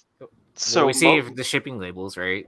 But most of but we don't get like a seller's chart like that. That's actually really brilliant, though, Nate, because that's actually like I never thought about that in the terms of Whatnot, but with Shopify, we see all that, and we actually adjusted our drop times for our website releases based off of geolocation, because most of our sales are East Coast. And we realized that if we drop certain times of the day, more East Coast people are able to buy. Because a majority of our sales, like, you'd be amazed, like 20+% of our website sales are just the state of New York. Like, for 20+% of website sales to be from one state is fucking insanity. You know, I hate it when people don't rate your experience. You know, like, I know I load free books, and so I'll message the guy, "Hey, did your books get there okay?" "Oh yeah, man." Well, are you gonna give me a rating? Well, did I do something wrong? Like, what the fuck, bro? Like, all you got to do is press a button, bro. Well, the same thing happened to me last month, right, Josh? Like, for the international sale, like, I had like 30, 40 bookmarks. And then, like, when it went time to go live for my show, I had like maybe 10 people. Yeah, 15. In my 15 not to at put tops. your guys' shit for you, but don't you guys have one coming up here, like next week or? Yes. When's your next international? The 24th. 24th. Hell yeah. Yeah, I won't be able to make it there. Yeah, I'll be there. All right, so I want to take the second to kind of segue to the D23 stuff. I want to remind everybody we do have 2 books we're giving away tonight, and unfortunately, everybody who's live in the chat has thought how great it is to get a book. These 2 books aren't for you, but we might have another book in Easy E's hand that is for the people in the live chat. So listen, let's show it off. Yes, I'll give something away to the live chat too. So yeah, I can give something away too.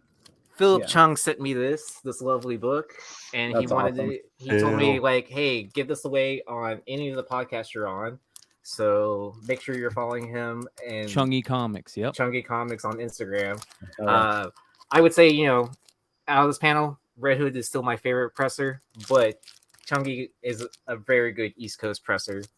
So, yeah. And Chungy's in Virginia. So if there's anybody that's looking for people to press books in that area, Chungy might be your guy, especially when Hood is too busy pressing all those X-Men #1s and all those. No, he did a great job on Ben Stein. Ben Stein did an unboxing, and he did a hell of a job on Ben's books, man. Yeah. So we're going to give this away to the people who are in the live chat.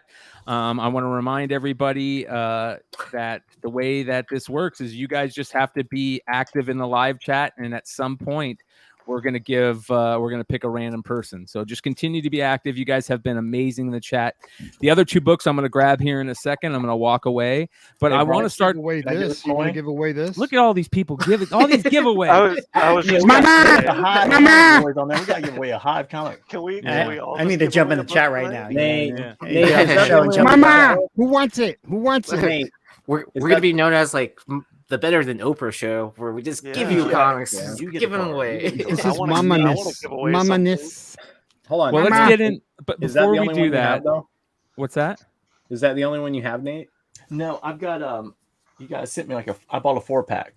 So I don't know, Brian, if anyone ever actually, because we tried to give one away last week and we hit someone, but I don't know if he reached out to you. But I've got yeah, let's wait for him to reach out because I think he did. But I've got 3 other ones, so I give away 2. And then everyone watching at home, look under your seat right now. No, I could give a spec book away that hasn't been announced yet. Show off. Well, we might have to do that. But first, I want to get into the news that everybody I think is waiting to hear, especially people in the chat, to hear from people like us that keep an eye on this stuff, and that is the D23 news that has kind of been coming out.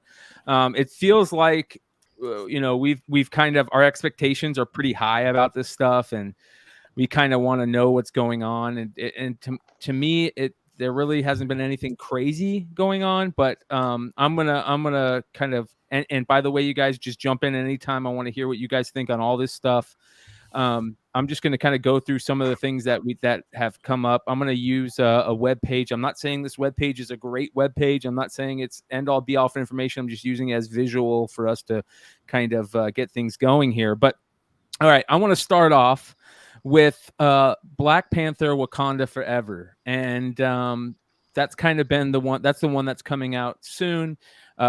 Still no big talk about who's going to be Black Panther. Nothing really crazy has come out. Have you guys seen any information that's come out from D23 about Black Panther or to Wakanda Forever? Any of the Black Panther stuff that excites you? Not that excites me, but I will say one thing. And Marvel is Marvel, and they get tricky with stuff and like to keep secrets.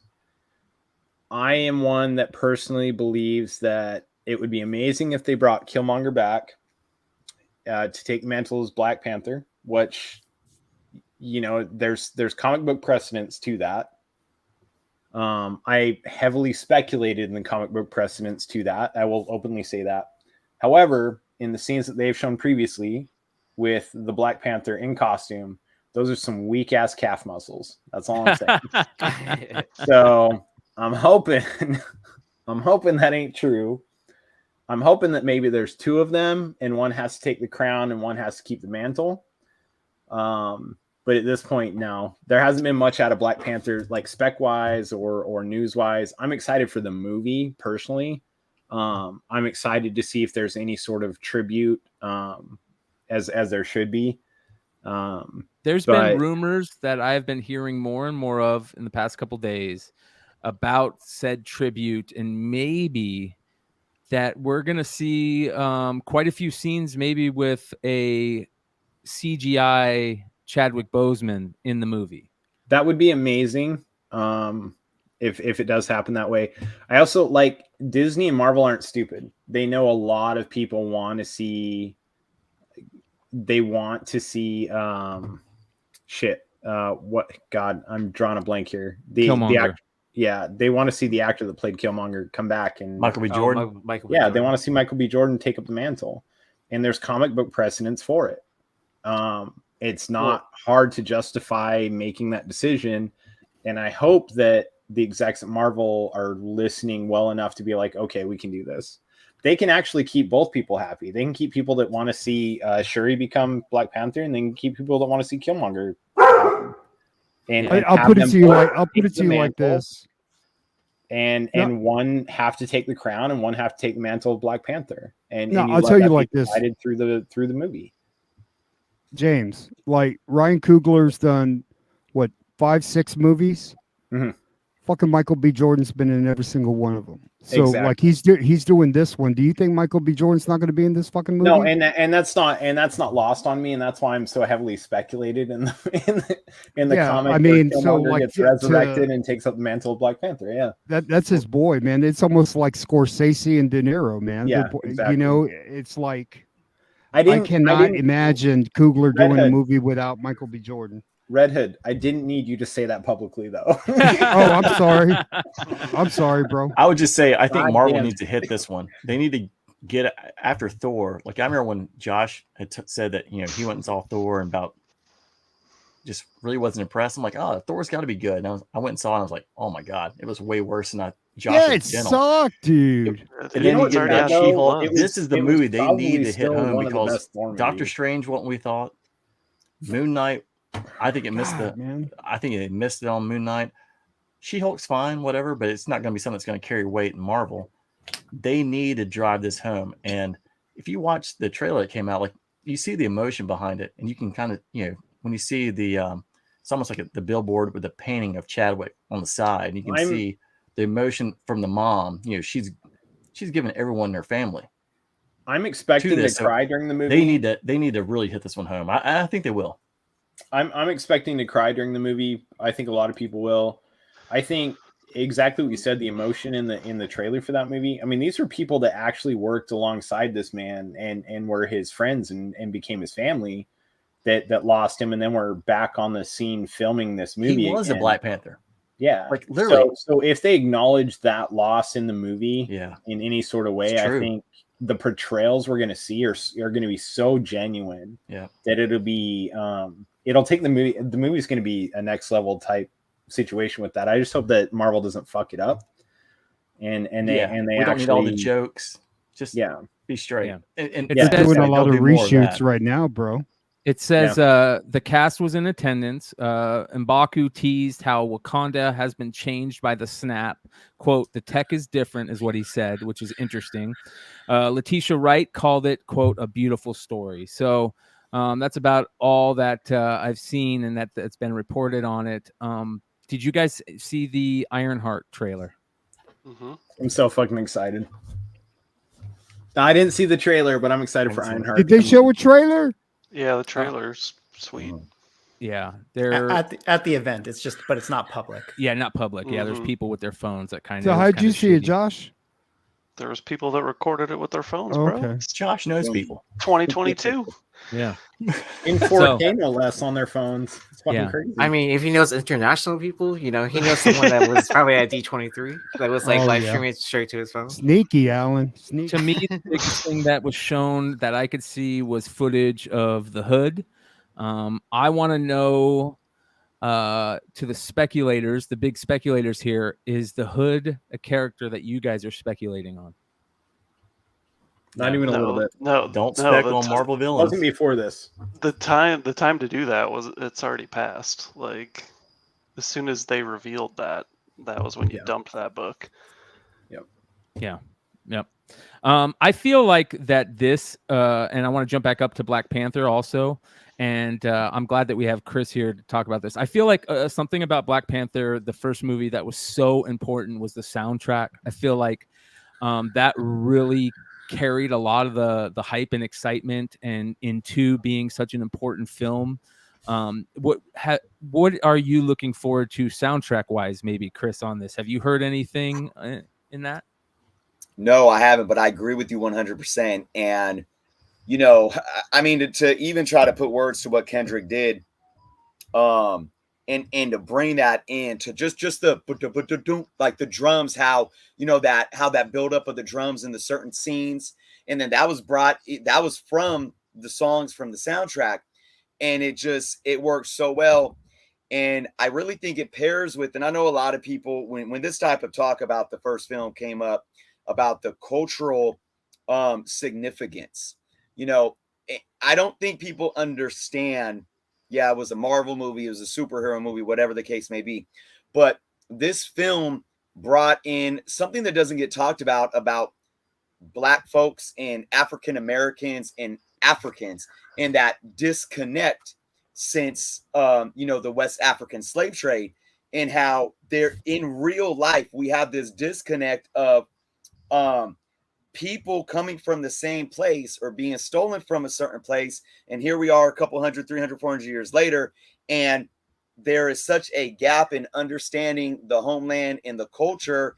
And there is even prejudices in social and cultural stereotypes of what Africans think of African Americans and vice versa. And that movie really kind of in a subtle way brought that to the attention. So when that whole soundtrack, I think, really carried even that message, even if we were watching it, and like I said, it wasn't really in our, frontal consciousness as we're watching this entertaining action superhero movie. But I do feel like the soundtrack to this movie needs to do that and even more, because like you guys were just saying, I mean, the emotional significance of, losing Chadwick Boseman, what that meant in real life to the cast, and what it means to the story and us as fans as well.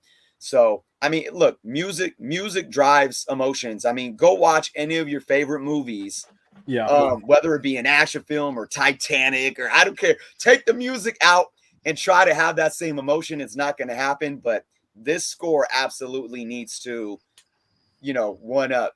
Well, I think they kind of knocked it out of the park. They released a couple 3 songs back in San Diego, and one of them was a cover of "No Woman, No Cry," and that song itself has all that emotion behind it. But the person who wrote the song, the person who performed the song, everything about Bob Marley, and it like that was a perfect song to roll out, saying, hey, this is what we've got coming. I don't know how much Kendrick Lamar is part of it.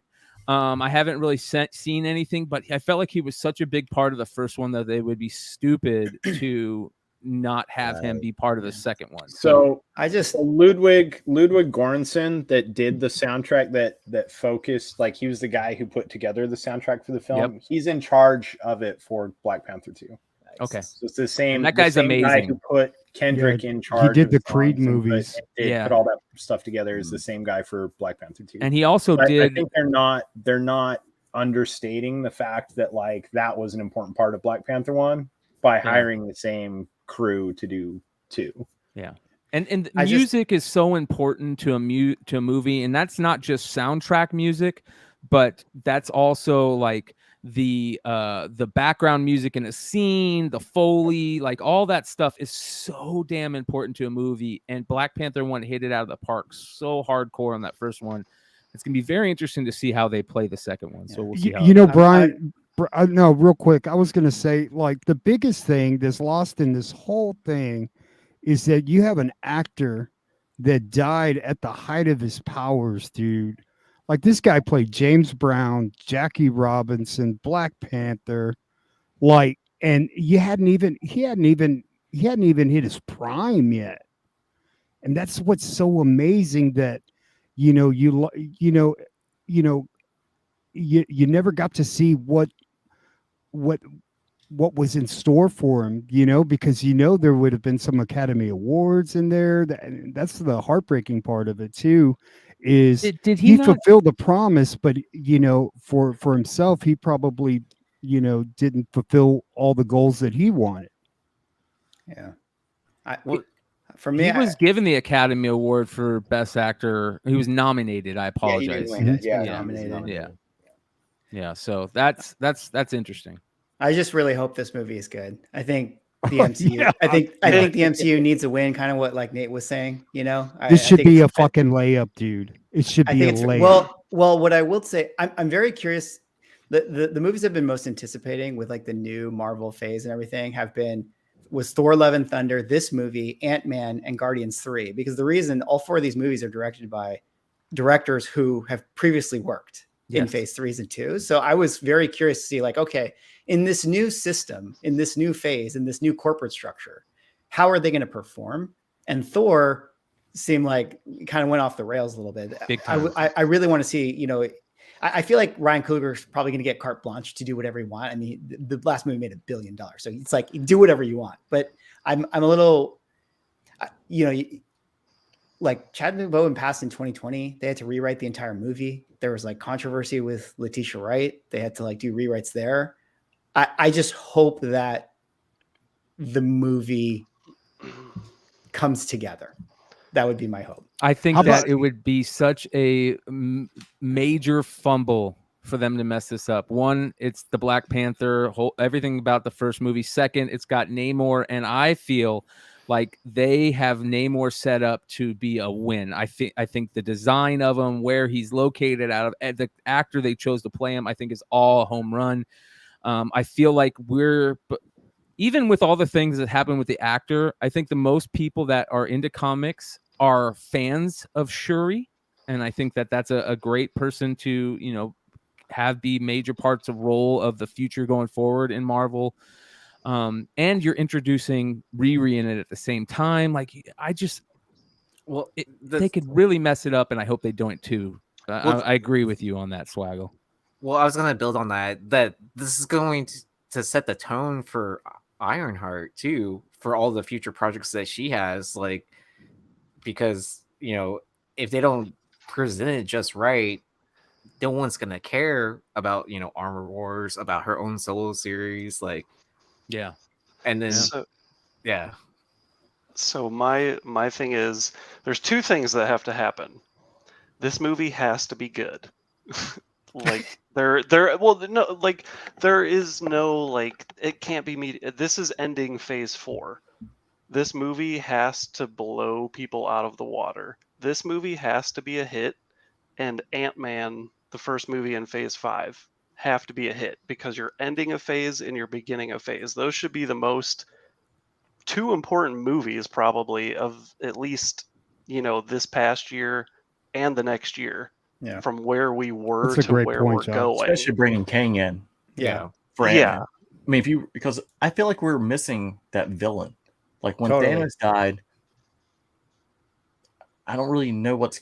Yeah, there's no I don't know what's going on. consequence. I Well, I Yeah, think you're that right, movie- Nate. I we're, mean, gonna, like, we're gonna talk about a colorful villain later on, I think, that got revealed. But I was Yeah. just saying, it's like, I'm ready for some, some bombastic villains. I think that's I'm tired coming of this with like Ant-Man. evil Doctor Strange and evil Scarlet Witch. I'm ready for I don't- some super villains.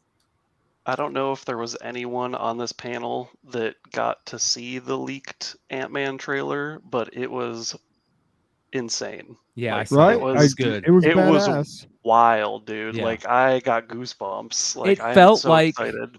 It felt like when we first started hearing about Doctor Strange 2 and how it was like horror based, and it felt like more drama / horror based. It felt that's what when I saw the Ant-Man trailers, the leaked trailers, it really felt that way. Like it was going to be more horror drama based, maybe more adult themed.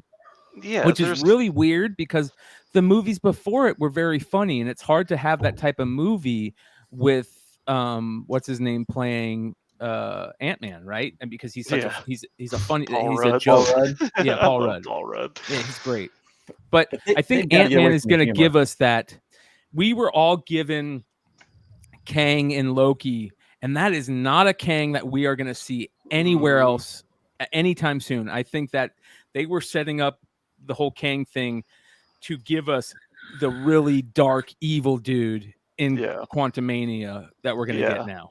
There were little bits and pieces where it was like Paul Rudd doing his thing, cracking a joke, but the overall tone of that trailer was very dark.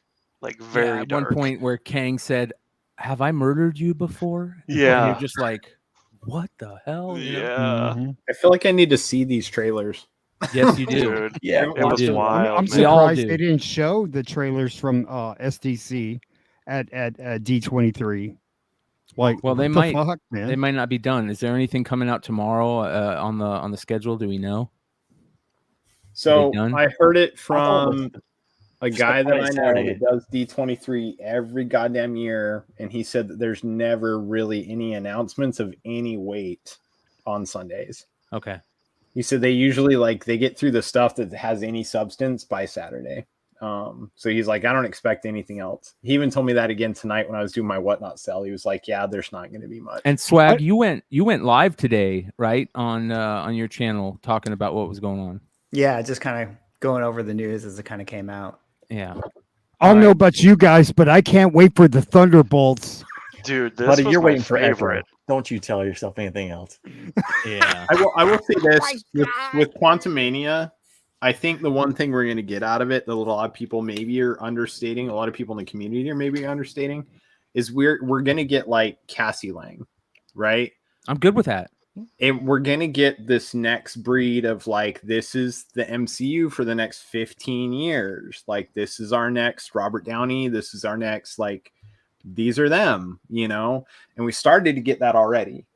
Right. But we're going to get more of it. And we're moving into, I said this before in a show, but we're moving from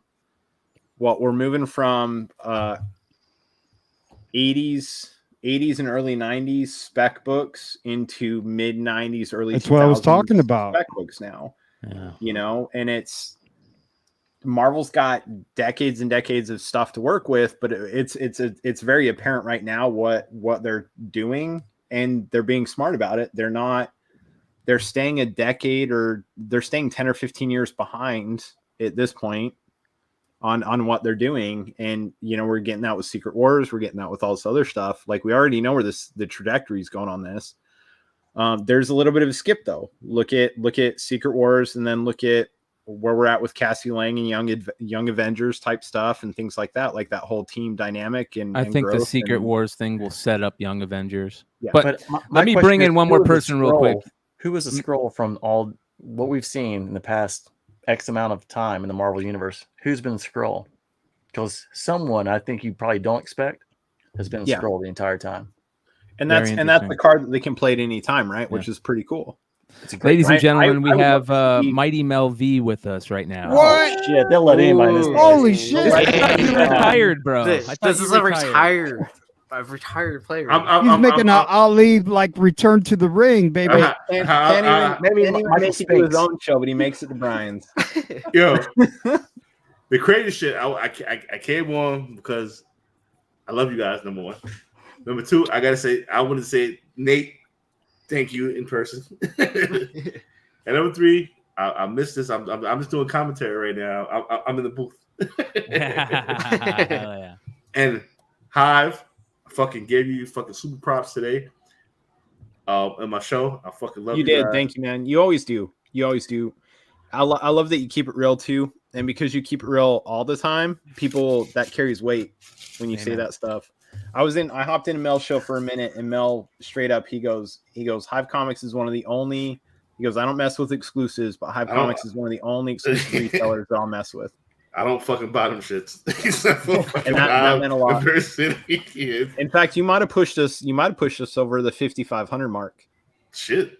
I think you might have got us there tonight, Mel. We were pretty close right before you said that. I think we got some followers off that. So well, fuck, I only got 2,000 followers. Is what it is. And Loki, one man Swagger House at.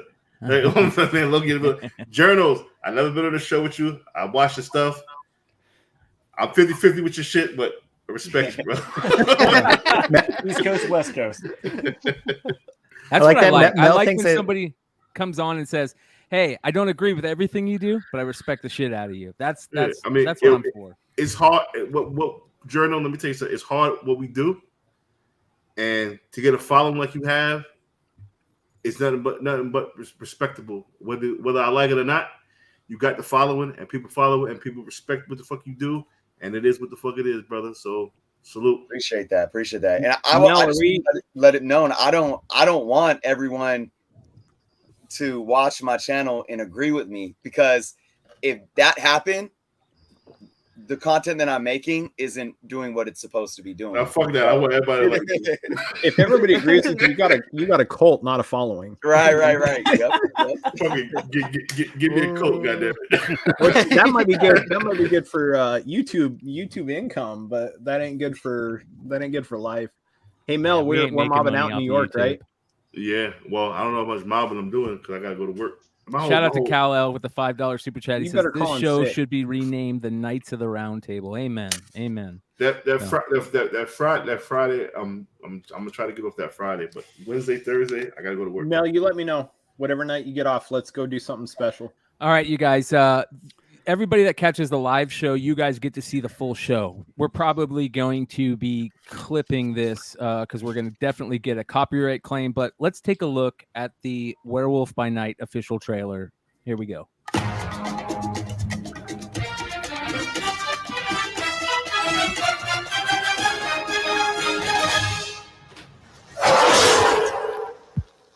This Halloween, you can't escape the shock, the terror of Werewolf by Night. Tonight, it is every hunter for themselves. Good luck. I'll be rotting for you.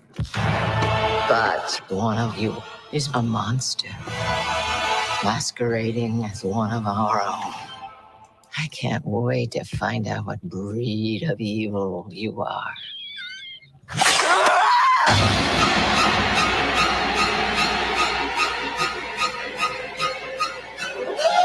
You wanna see this, darling?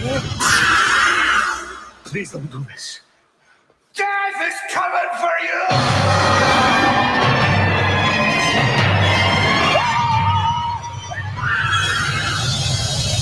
Werewolf by Night.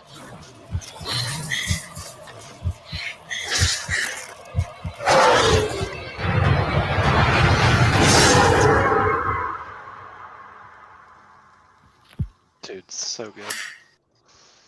Amazing. First of all, it has a classic horror film vibes to it. Dude, it's gonna be a fucking hit, dude. Whoever caught Man Thing, you're backed up. I didn't even see that. Oh yeah, the Man Thing. Yeah, Man Thing was in there?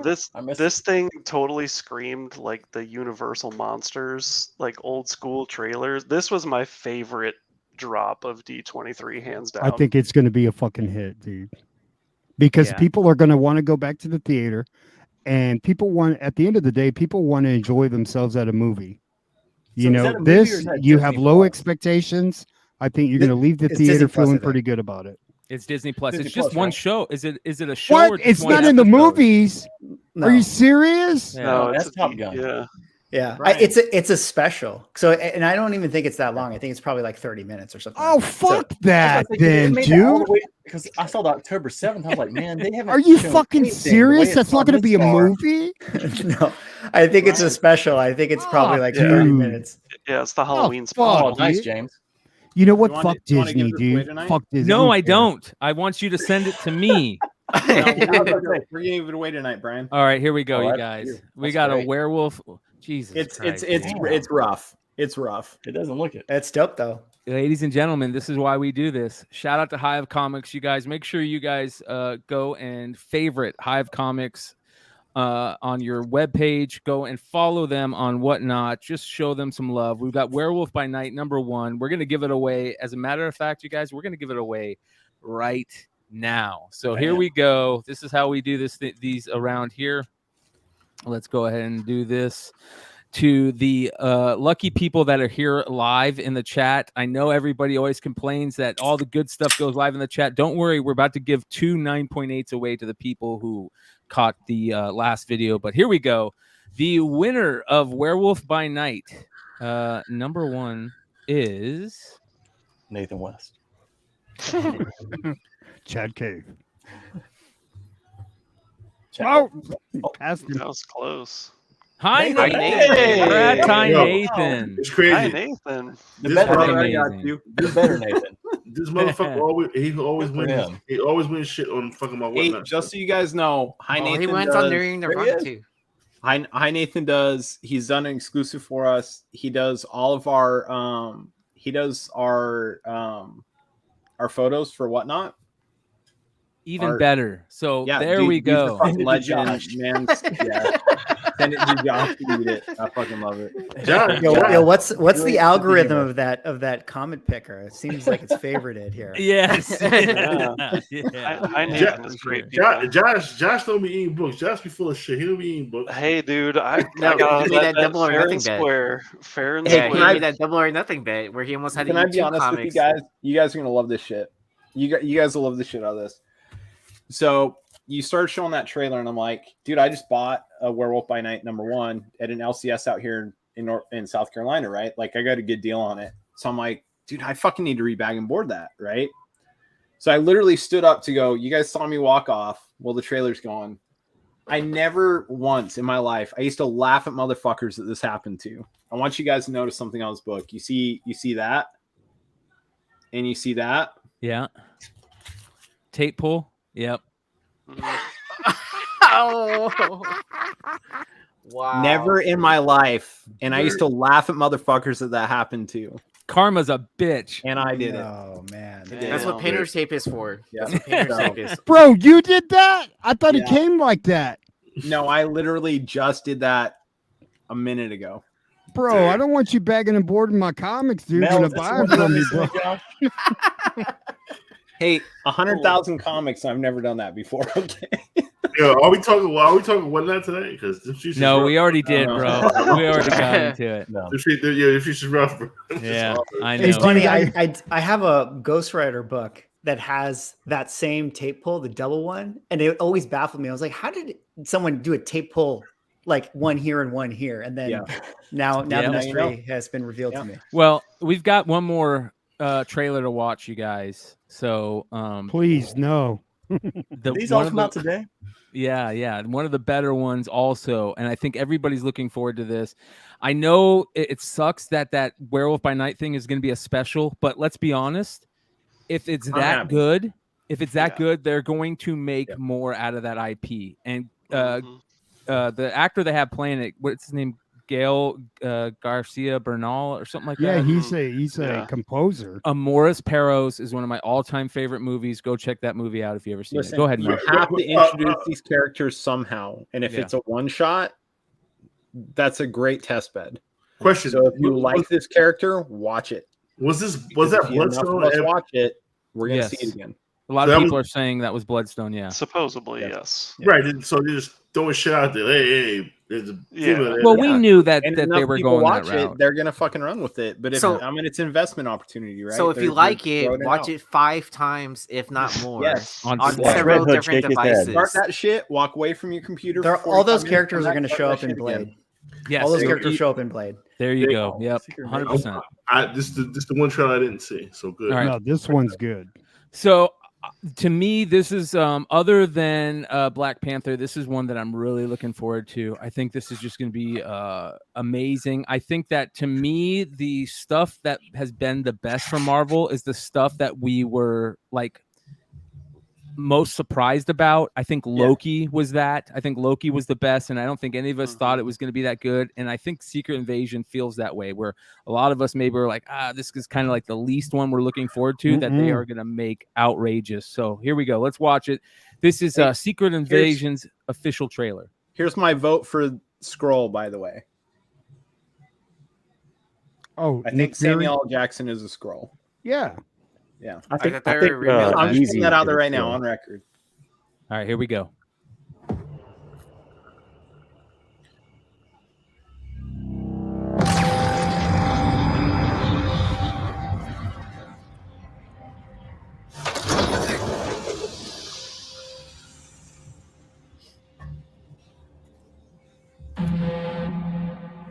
For years, you've been avoiding Earth. But I have called for your help plenty of other times, and you've been pretty content to let those calls go straight to voicemail. Yeah, well, this is different.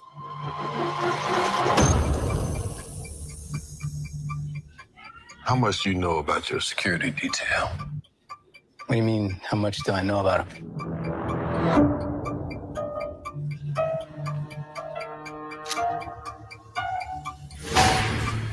Fury, we're gonna be very careful now.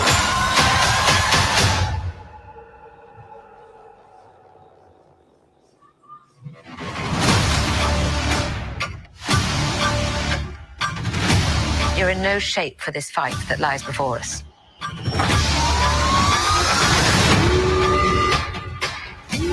This is just the beginning.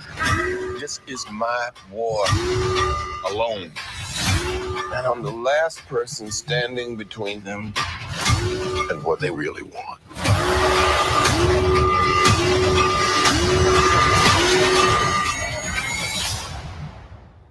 And what is that?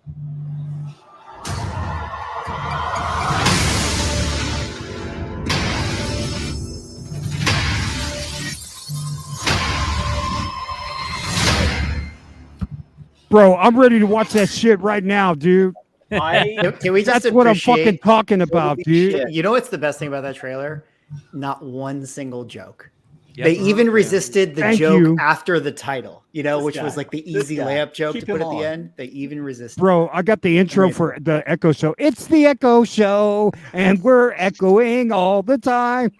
Hey, James, the thing about you said about Samuel Jackson, what if this is actually the real Jackson, but the whole time before that was a It Skrull? was the Skrull.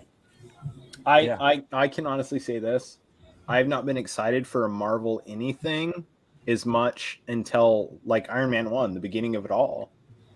Like I'm fucking so stoked for this Yeah. shit. Who is Director Krennic supposed to be in the Marvel universe? Right? I mean, because the guy from Batman and Star Wars with the Yeah, white that hair, guy's a great he's actor, awesome, man. I just, Right. I'm trying to. If there's a certain character, I'm he's not that. sure. He's the scroll that first Oh, appearance Talos. is. Yeah. Yeah, Talos. Yeah. So it makes me feel like just maybe sent me he's a trying to. video in the middle of all this. I'm sure it's good, so I'm gonna mute real quick and. Well, one thing I was happy about is the reception of this, you know, because Nate, what was one of the first things that we found when we went digging at that Secret Bedrock Pictures? Invasions, all of them, Yeah. and the variants. Yeah, And so- you said we'll give it. You want this set, and I'll take this set. Yeah, like they had doubles, All of them, doubles or triples of all of them, and we just went down the line. We're like, okay, here's one for you, here's one for me, one for $2 you, one piece. for me. Yep. You know what's And- amazing about the Secret Invasion books is that as much as people pay attention to art, like Delato did a lot of fire covers for for that Secret Invasion run, and like people just poo-pooed it to death. But The one thing it said about the trailer to me was actually, if you saw when director Krennic, I don't know, Talos attacks the guys. If you look, you have all the founding fathers, and you see Jefferson, and you see how it's like they're looking for the truth, and those guys were supposed to be about the truth. Yeah. So hey, Hey, you Brian. see a lot of the they had the buildings and stuff that have like a lot of the Russian, I think, writing on it and stuff. On so the it's door. like, you're starting to think like, okay, like, is Bucky a Skrull, like Winter Soldier? Like, has he been the Skrull this whole time? Like, is this their way to bring Black Widow back into the MCU? Scarlet Joe, Who is like the those Mother sorts of of things. Dragons in this? Like, who is she supposed to be?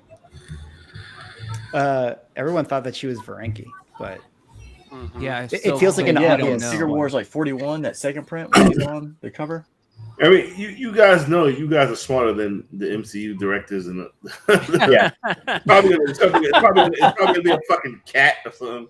At the end of the fucking day. Well, Like, that's what we've been missing: the mystery, suspense, thriller, it's like a like thriller Winter Soldier, vibe. Civil War. Like, there's no consequence in any of these Disney Plus shows or any of the. I don't feel like whatever happens in this movie, we're gonna see it play out like 10 movies down the road. You know what I mean? Like, what? There's nothing in it. Like, it's just crap, and that's all we're getting.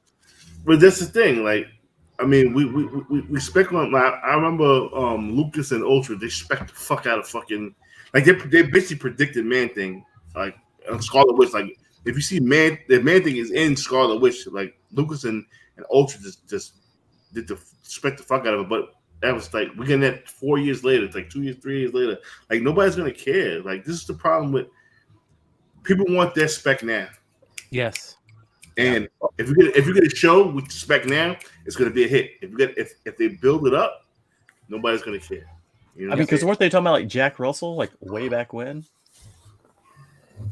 Well, the one thing that I think that gave us so much of a dopamine hit right away was like the last show that they put out that was just so good from beginning to end. I did not expect it to be that good. I fell in love with every single character. It made me fall in love with Loki more, and now we're gonna get Loki 2, which I'm super excited for. It's gonna be very interesting where they take that, because I feel like that's obviously set off the whole multiverse thing. And I'll be honest, I'm a little tired of the multiverse thing. It's worn. What have I been saying, Brian? Yeah, multiverse and fucking time travel. Show, it's just too complicated. Yes, it's very complicated. I mean, you guys read all the books, and it's still hard to follow. But here's the best part about it. There was a movie that did multiverse better than anything I've ever seen, and that is Everything Everywhere All at Once. And it is revealed that the star of that movie has joined the show's cast. I was hoping maybe we might get like director of that movie or something like that, but I thought that movie was really good. So if we have somebody involved in that, even if it's an actor, I'm all for it. What do you guys, have you guys heard anything? They haven't really, was there any leaks about the Loki stuff? Did you guys see any leaks for this? I didn't see any. Nothing. I haven't heard anything about this. Yeah. Where can you watch Everything All at Once? Is that streaming on anything yet? It's streaming on. I have everything streaming, but you know, I like to. It's a great. It's a great movie. The actor is Short Round from Indiana Jones. If you remember. Yeah, I can't wait for Loki because they're what did they say? 22 episodes, and they're going to be 5 minutes each. I can't wait, man. Swagger House, are you going to grow your hair? Hey, when we hey, Mel thinks I look like Tom Hiddleston. You guys see it? Yeah, you kind of do, bro. Hold on. We got to take a look at this because this is the interesting part. The first time I see it, I was like, oh, that's Loki. Yeah, see, he's got the Hiddleston cut. I can see some similarities there, yeah. I'll take it. I'll take it. Yeah. I'll take it. Bro, we could do a signing, dude. Jump on my whatnot. So there was exclusive footage, and they say that the footage showed Loki back in the TVA, but nobody recognizes him, obviously, from the end of it. And he keeps glitching in and out of time. So Hey, it might sound stupid, but that show was excellent, man. Yeah. So- Hey, Echo. There's Joe. Oh, yeah. Not yet. Not Okay. yet. Okay. Fantastic Four. It was confirmed that Matt Shackman has taken over for John Watts as director of Fantastic Four. Kevin Feige didn't reveal anything about the new movie and said it would be at next year's D23 and said, wah, wah, wah. Listen, nobody give a fuck about Fantastic Four now. Forever. You know what? I bet you he doesn't know how to fucking make it. I hope he doesn't, because here's the biggest problem Go hire with me and somebody. Fantastic Four. You don't have I to- don't want Doom to be part of a Fantastic Exactly. Four rollout. Exactly. I want Doom to be his own thing. We don't need Fantastic Four Preach. to get Doom and vice versa. Again, Doom again? No. Doom Nobody gives a fuck needs about his own one movie long story arc. Yeah. Yeah, It's a a good reason- enough. It's a good enough it's a re- villain. Give him that respect. It's the reason why Wait. you in long, if you it's the reason why you're in long boxes. You skip over the fucking F's to go to the fucking next letter. Nobody gives a fuck about Fantastic Four. It's I true. really hope he comes in the Secret Wars. Not When did Fantastic Kevin Feige become Ryan Johnson, bro? You know what I mean? Jesus. So what are they gonna? What kind of film are they gonna do with Fantastic Four if they're not gonna do a origin story or Could it be a musical? Doom? Can I see an origin story of Fantastic Four without it being the origin of Doom, though? Yeah, You- Doom you look- wasn't. You look at the calendar. This is the November movie. So like you know how we have Black Panther coming up next year. November movie will be Blade, and then the year after that is going to be Fantastic Four. Yeah. And then the movie that follows this is Kang Dynasty. So it's like it feels like this movie just has to be A sort of a transition direct piece. Yeah, feels like it. It's gonna Yeah. suck. It's gonna be horrible. Mel is definitely a scroll. Maris Comics said that.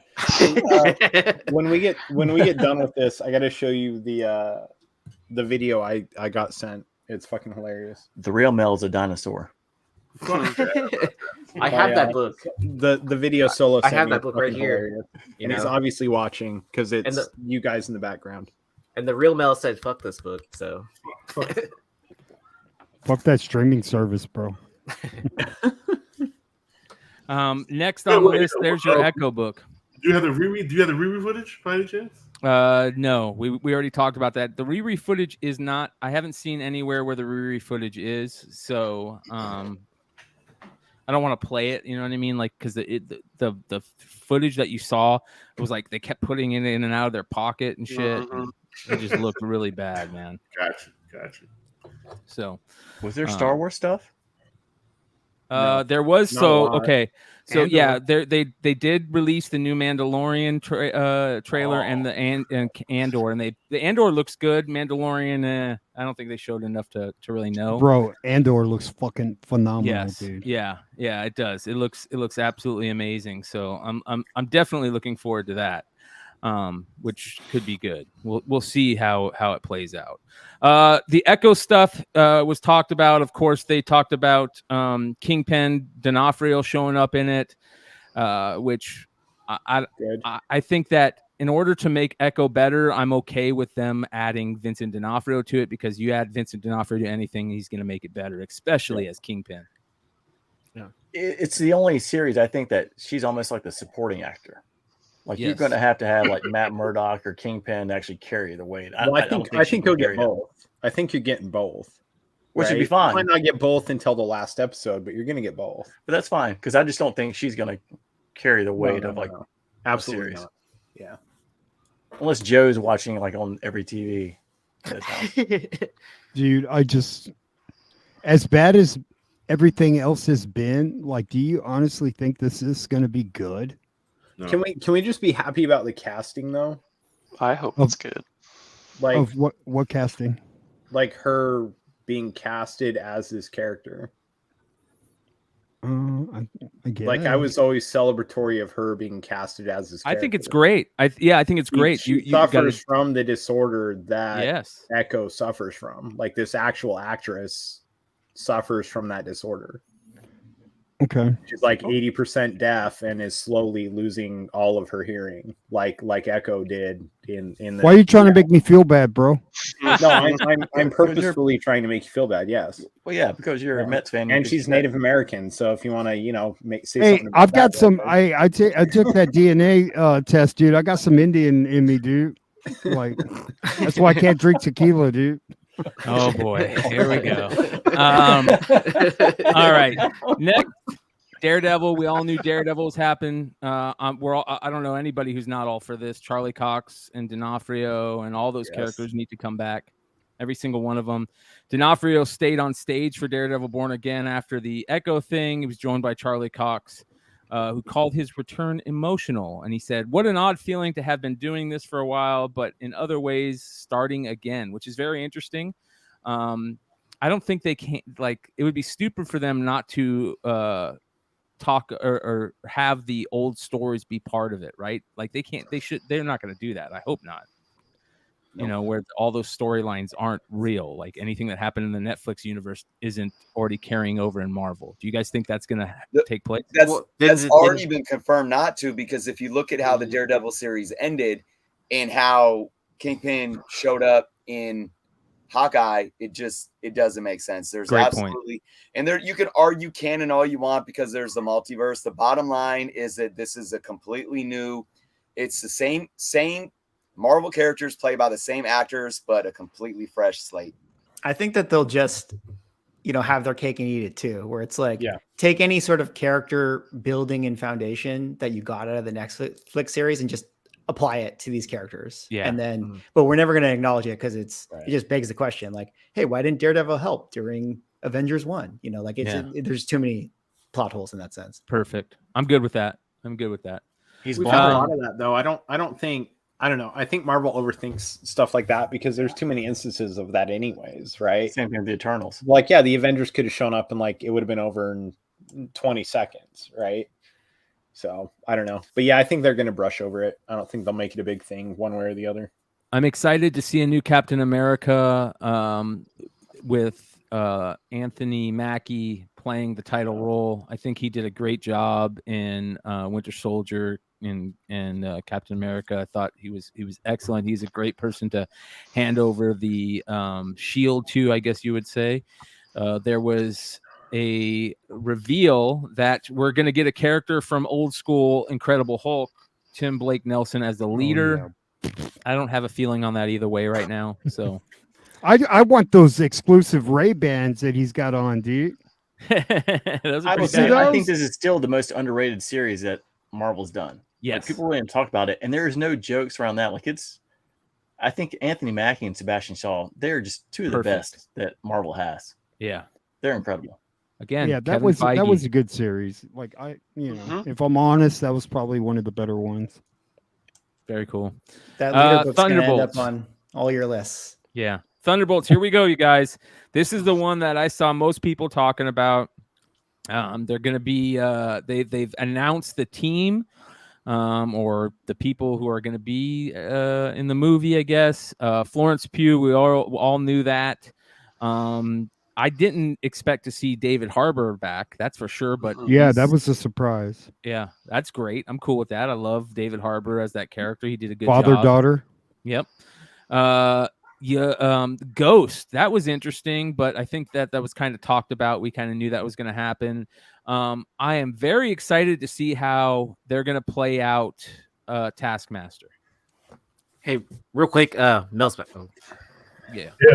Let's say Abby. Fix your mic. Come on, Mel. I got You're a professional. Get it together, man. Yeah. He had it. Man, he doesn't understand. He had it fixed when he first came in. That's how I knew it wasn't really Mel. He's a scroll. Yeah.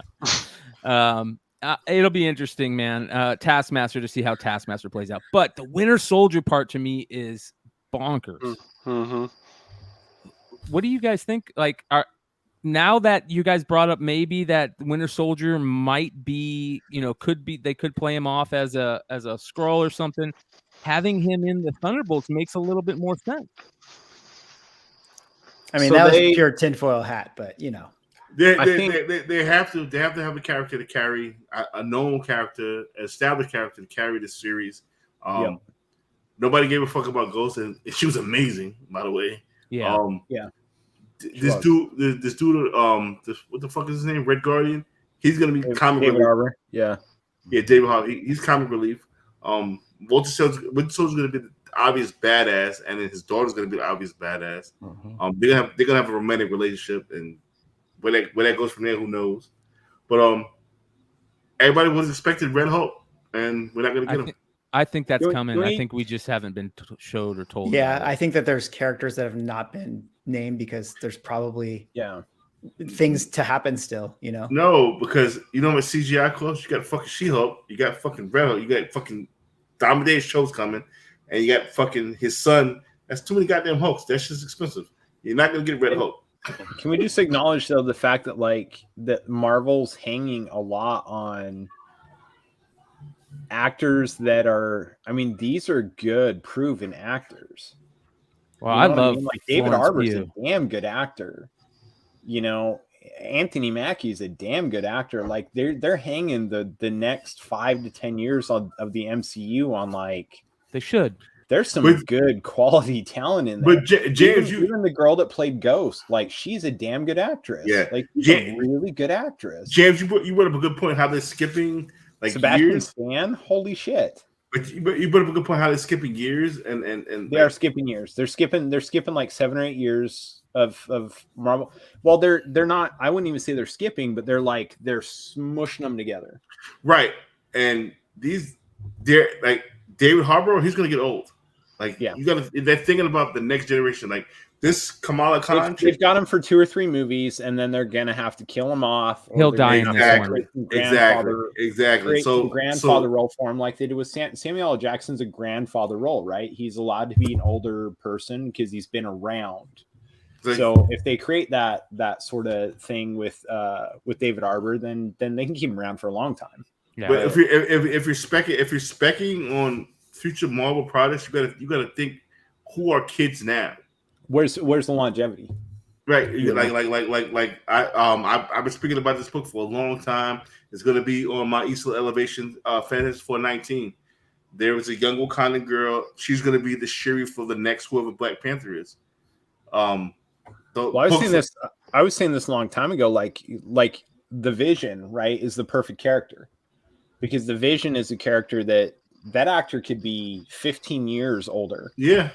But he wears so much makeup and prosthetics that you can make him whatever in the fuck you want to make him. It's characters like this, like David Arbor's character. Exactly, you're right. I mean, 10 years from now, what in the hell is he going to look like? Like, and they're doing a fucking they're doing a Mustafa prequel. Yeah. How James Earl Jones? You just banging this motherfucker to be 1,000 years old, huh? No, they can do that AI voice stuff with him. That's scary. This is the last one for the Marvel stuff that we're going to talk about. The Marvels run. I think to me, I was looking forward to news on this the most. I was probably thinking, like way too much into the fact that they were not going to give us any information on this, but I really wanted to hear about, obviously I want to see Adam Blue Marvel show up in this Marvel universe somehow. I think that character is such a great character and it would be really cool to see him show up in this movie, obviously, but there was a trailer for this. But I don't know if anybody's seen it. Has anybody seen any leaks on this either?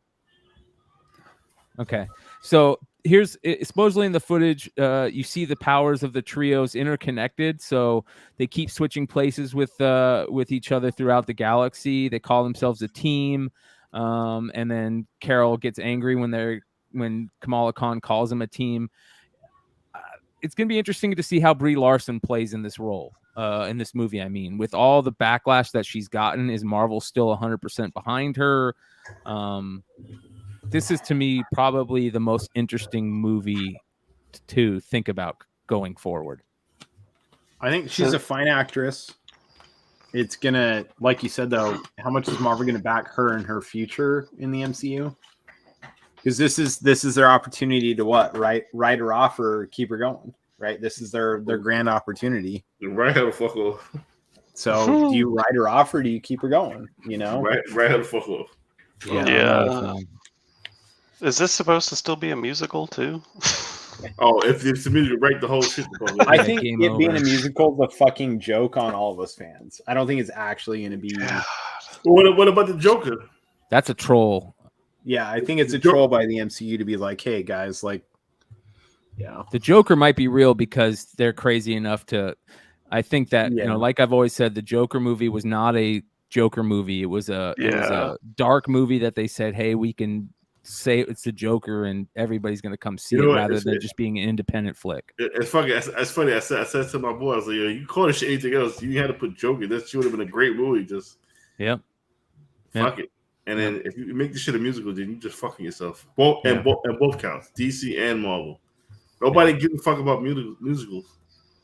Yeah. And then of course, Star Wars. Here we go, you guys. We'll run through this real quick. I'm not going to go too deep in this, but you guys can go check it out on Renovision. I'll run the trailer for you guys though, real quick. So here we go. This is the one that you saved? You are as its father. A clan of two.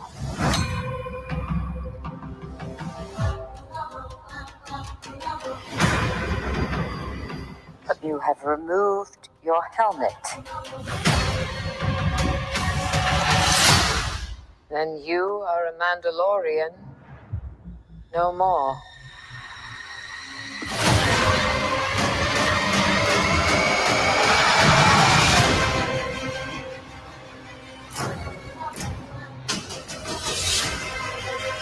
Your cult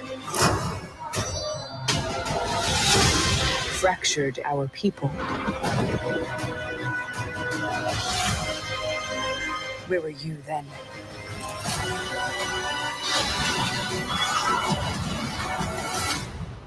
Did you think your dad was the only Mandalorian?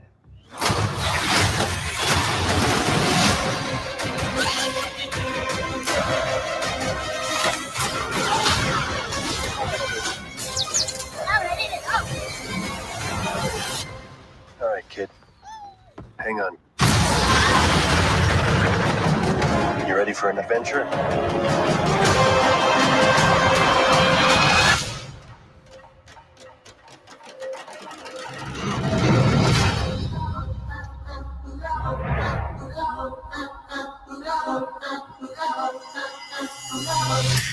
And there we go. Did we get a Skippy the Jedi droid drop in there? Did I see that? Did you guys catch that? Hold Skippy? on. Did you guys not know Skippy the Jedi droid? Yeah, all I know is I saw Grogu, so Am I I'm in. blowing Star Wars fans' minds right now? There's a droid that was a Jedi. Yeah, Skippy. Skippy. He looks like R5D4. I saw Skippy the Jedi droid. I think that was R5D4, James. It is because he blows again. No, just no, like no, when no. You're not gonna Obi-Wan deter me from that. That was Skippy the Jedi droid. Look at who I found out of retirement too. Hey. Oh yeah. What's What's going up? on, Blue Green? Whoa! Hello, up, friends. Blue Green? Missed you guys. How's it going? Tony got worse retirement than I do. Well, now that Tony's here, I gotta go. So I thought I'd jump on. Appreciate you, brother. Great. No, just kidding. Yeah, thank you guys. Got to jump, but thank you so much for having me. All right, we'll talk to you later, man. Yeah, right. Yeah, this is very interesting. Listen, I'm so jaded when it comes to Star Wars right now, you guys. Like, you get me talking about Star Wars, and I'm just going to be negative. I'm just going to be totally negative. And I don't think they're showing anything there. I think it's all teased because the Bo-Katan piece, like, if you watch the Clone Wars, that's not the same area where Darth Maul's on the throne in Mandalore. Well, so maybe that's a place in Concordia. And if you saw like those banners, the owls, and even when he's stepping around, the people with the because they got different color helmets, feels like there's more owls. I mean, I think it's gonna be really good. I can't wait to see what happens between Bo-Katan and I'm gonna play into this, and I think Nate's correct. Like Brian, the last 3.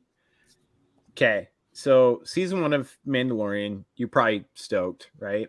And then 2 and 3 trailers where you're like, man, this is gonna fucking suck, right? Boba Fett is what killed me, bro. Yeah, Boba Fett killed me, and then the end of season 2 of Mandalorian. But the trailers don't mean shit. Like Star Wars has been really good about like we're gonna give you a taste, but we're not giving you near the whole fucking thing. Bro, Yeah. Obi-Wan was They just so... put like how long those episodes have been running? What, 40 minutes, 38-minute average, something like that, and 8 episodes. Yeah, I mean that's a lot of footage, and we got 1:30 minutes. Yeah, you but got what they wanted you to get, and there's gonna be a lot of fucking dude. They have not fucked up. Marvel has not fucked up Star Wars yet. They fucked up some of the MCU, but they have not fucked up Star Wars. Well, and then we didn't say anything. Obi-Wan was terrible. What are you talking about? Yeah, Obi-Wan was garbage. Obi-Wan was terrible. That was You're Kathleen right. Kennedy though too. So what the fuck are you talking about? Obi-Wan? No, you're right. You're right. All right, I can't hold my head on that. I can't. Unless- I've got nothing to say to defend was, myself on that one. Go ahead, Tony. We also didn't see anything. I with the was happy Darksaber. to see any fucking Mando. Okay, listen. Any Boba Fett's good Boba Fett, but that was not great Boba Fett. No. So, Fat Boba Fett. But I respect it. I respect Boba Fett because Boba Fett ain't gonna be a badass until he's 40 fucking, you know what I'm saying, 50 something years old. Like you gotta Well, pass. we got to hope that Robert Rodriguez has nothing to do with the series. That was the problem with Boba Fett. That was the number 1, number 2, number 3, and number 4 problem with Boba Fett. And even going back to Mando, the episode where Boba Fett that Robert Rodriguez directed, where he was introduced, everybody was stoked because it was Boba Fett. But if you watch it, it was like watching a Power Rangers episode. It wasn't that great, really. But I like this trailer because I think it does. I mean, it kind of, unless it's a misdirect, they're going to get into, this fracture within the Mandalorians and Death Watch, the conflict there. A lot of Bo-Katan. Mando can be a kind of a side character on some of this stuff. That's all right. The part they had from the Boba Fett series, the 1,000 Nights of Tears or whatever, when they're dropping all the bombs, you see that what that round shape, what's left of it, whoopsie, is what's left after they've dropped all the bombs. I mean, everything is flowing into it, and that shot where they're going to get into the Mandalorian houses and the clans and how they're all going to come together. It's going to go from the Boba Fett Grogu or the Grogu story to the Mandalorian story, and how did Bo-Katan lose the Darksaber to Moff Gideon in the first place?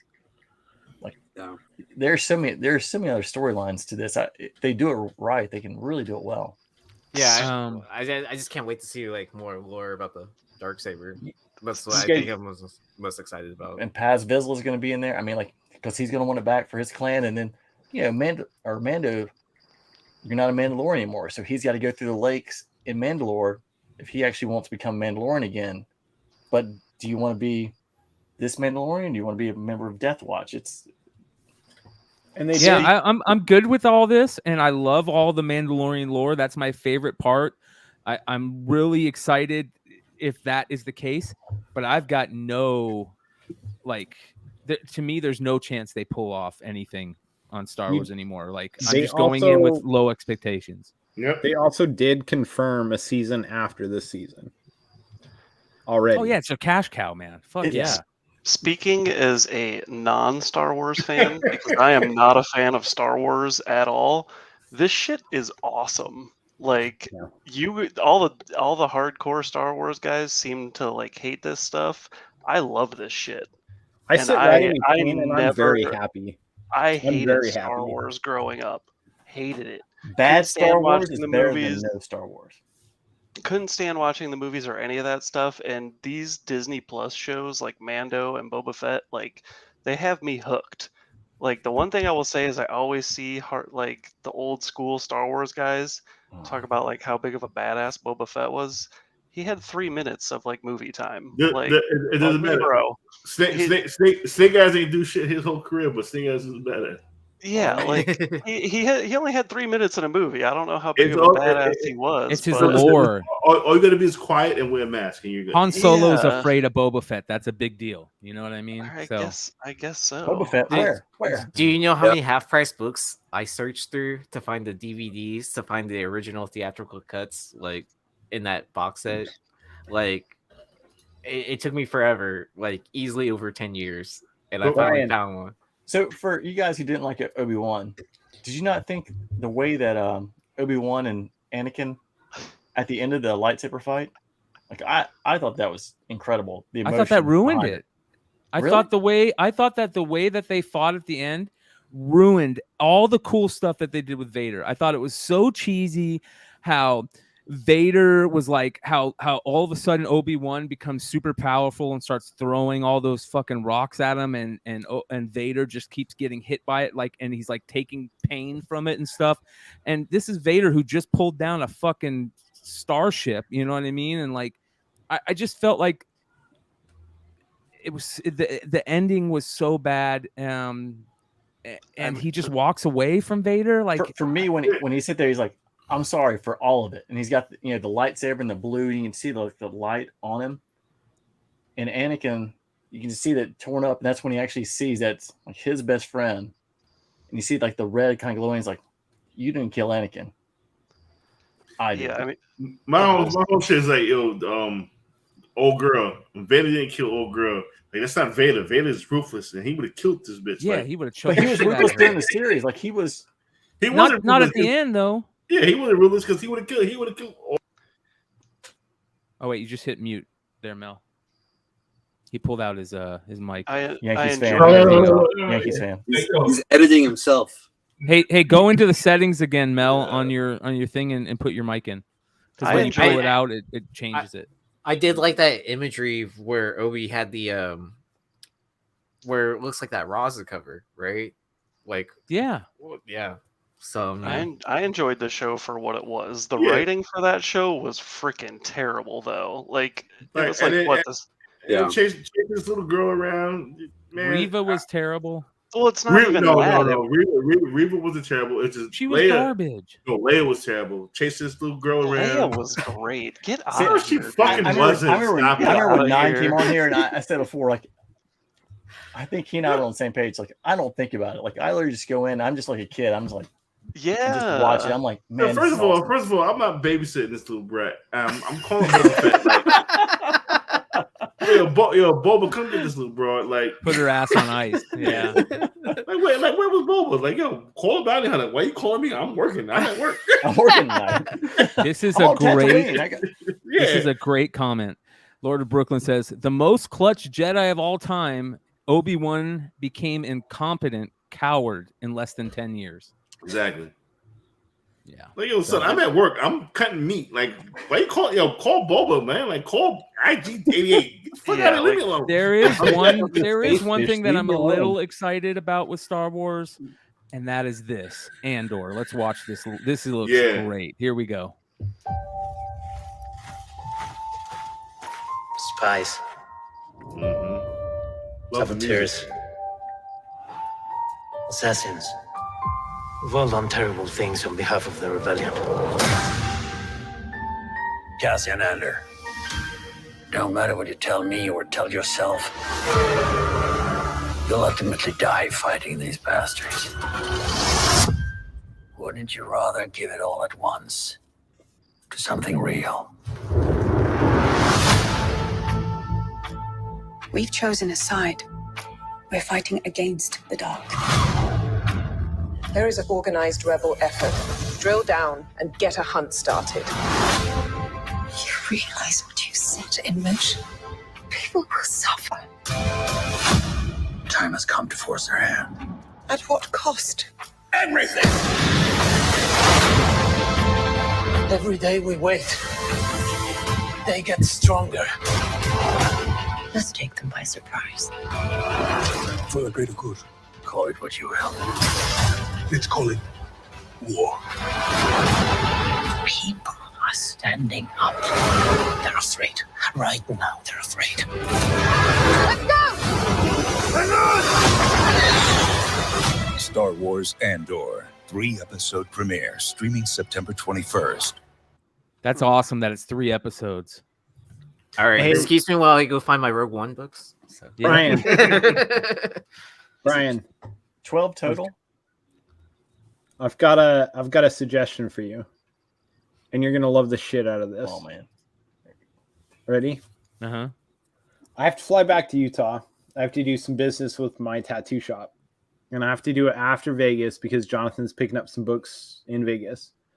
What if I fly to Arizona and we watch Andor first 3 seasons together, and then we do a stream that night together? I'm always down for that. Are you baby. down?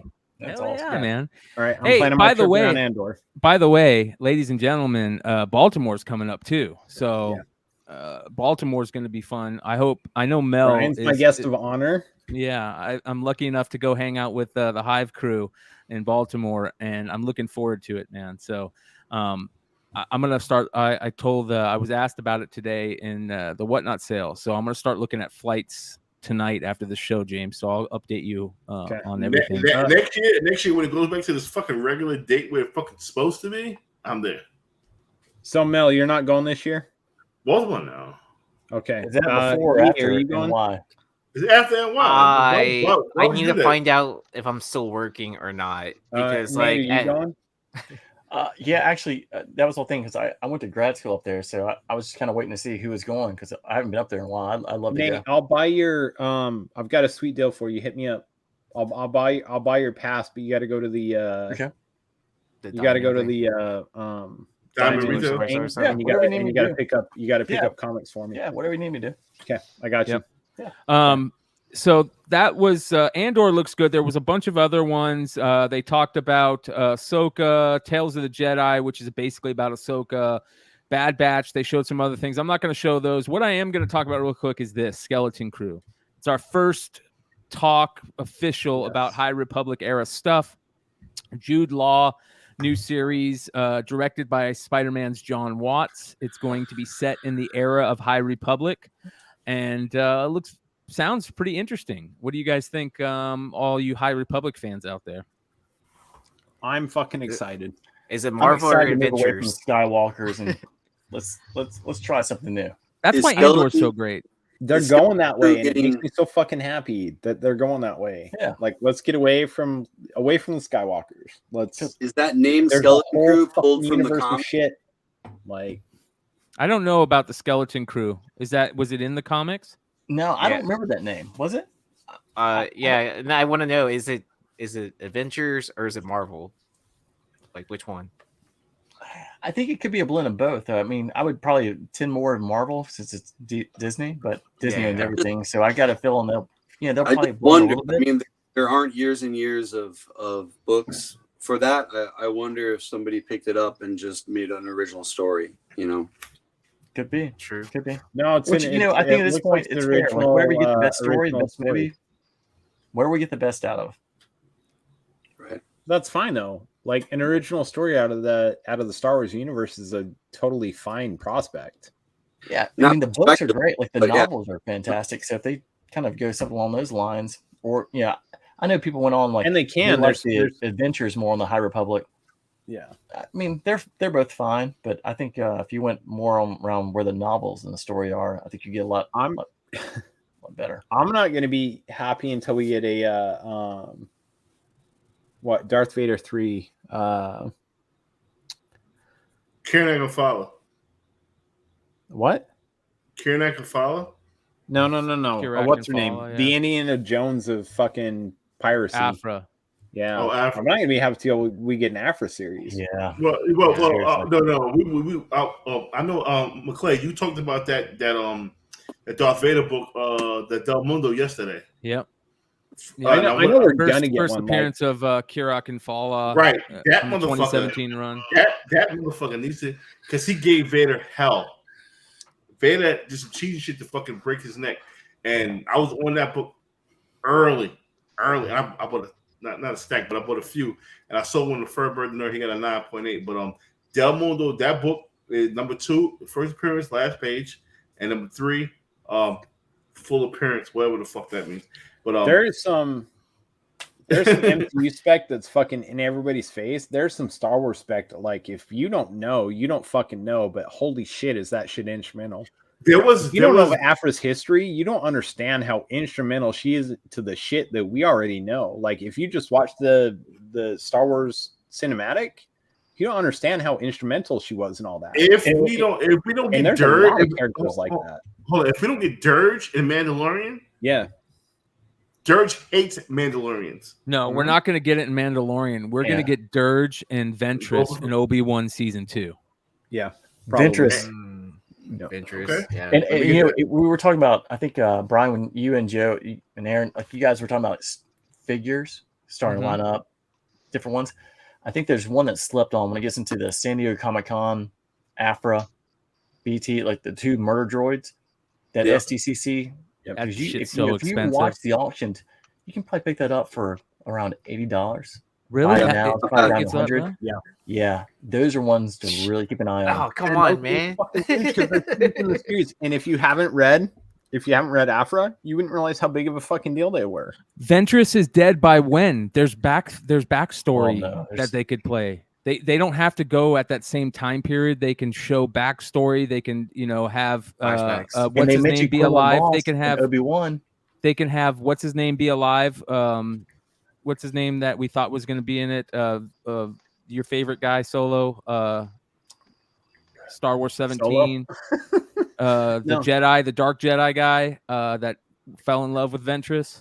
Quinlan Voss. They can have Quinlan Voss be alive, and Obi-Wan goes and finds Quinlan Voss, and then he goes into his head, and they do the whole Quinlan Voss Ventress Dark Jedi story in Obi-Wan season 2. It does not.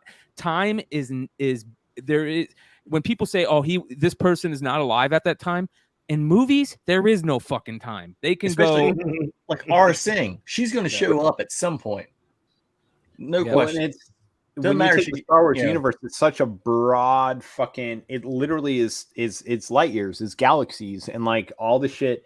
They could film a movie now that happened during the original trilogy, and it wouldn't make any fucking difference. Like Afra fits in now. You could do an Afra movie, and it fits in now. And they're gonna wait. They're gonna wait. And Star Wars is the greatest gold mine for modern speculation. Star Wars, right at this exact moment. Now, I'm not saying 2 years from now. I'm not saying 2 years ago. But Star Wars right now is the greatest mine for speculation in comics.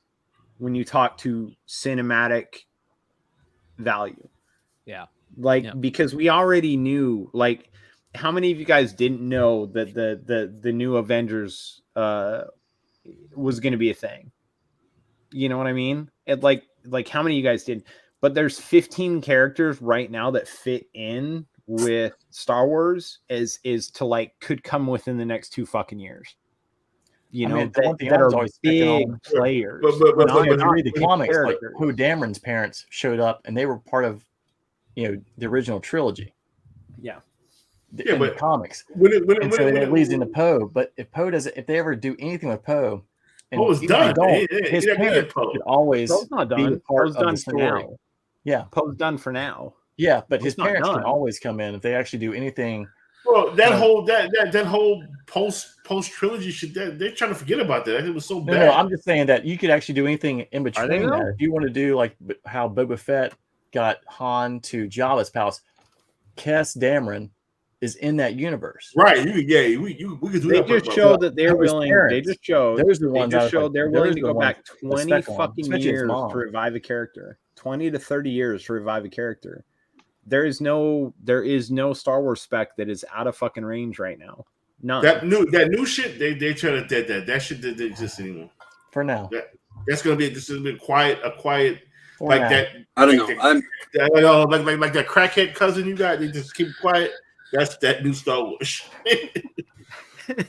I'm excited for the Star Wars stuff. I'm a little more cooler on the Star Wars spec, I guess, than you are.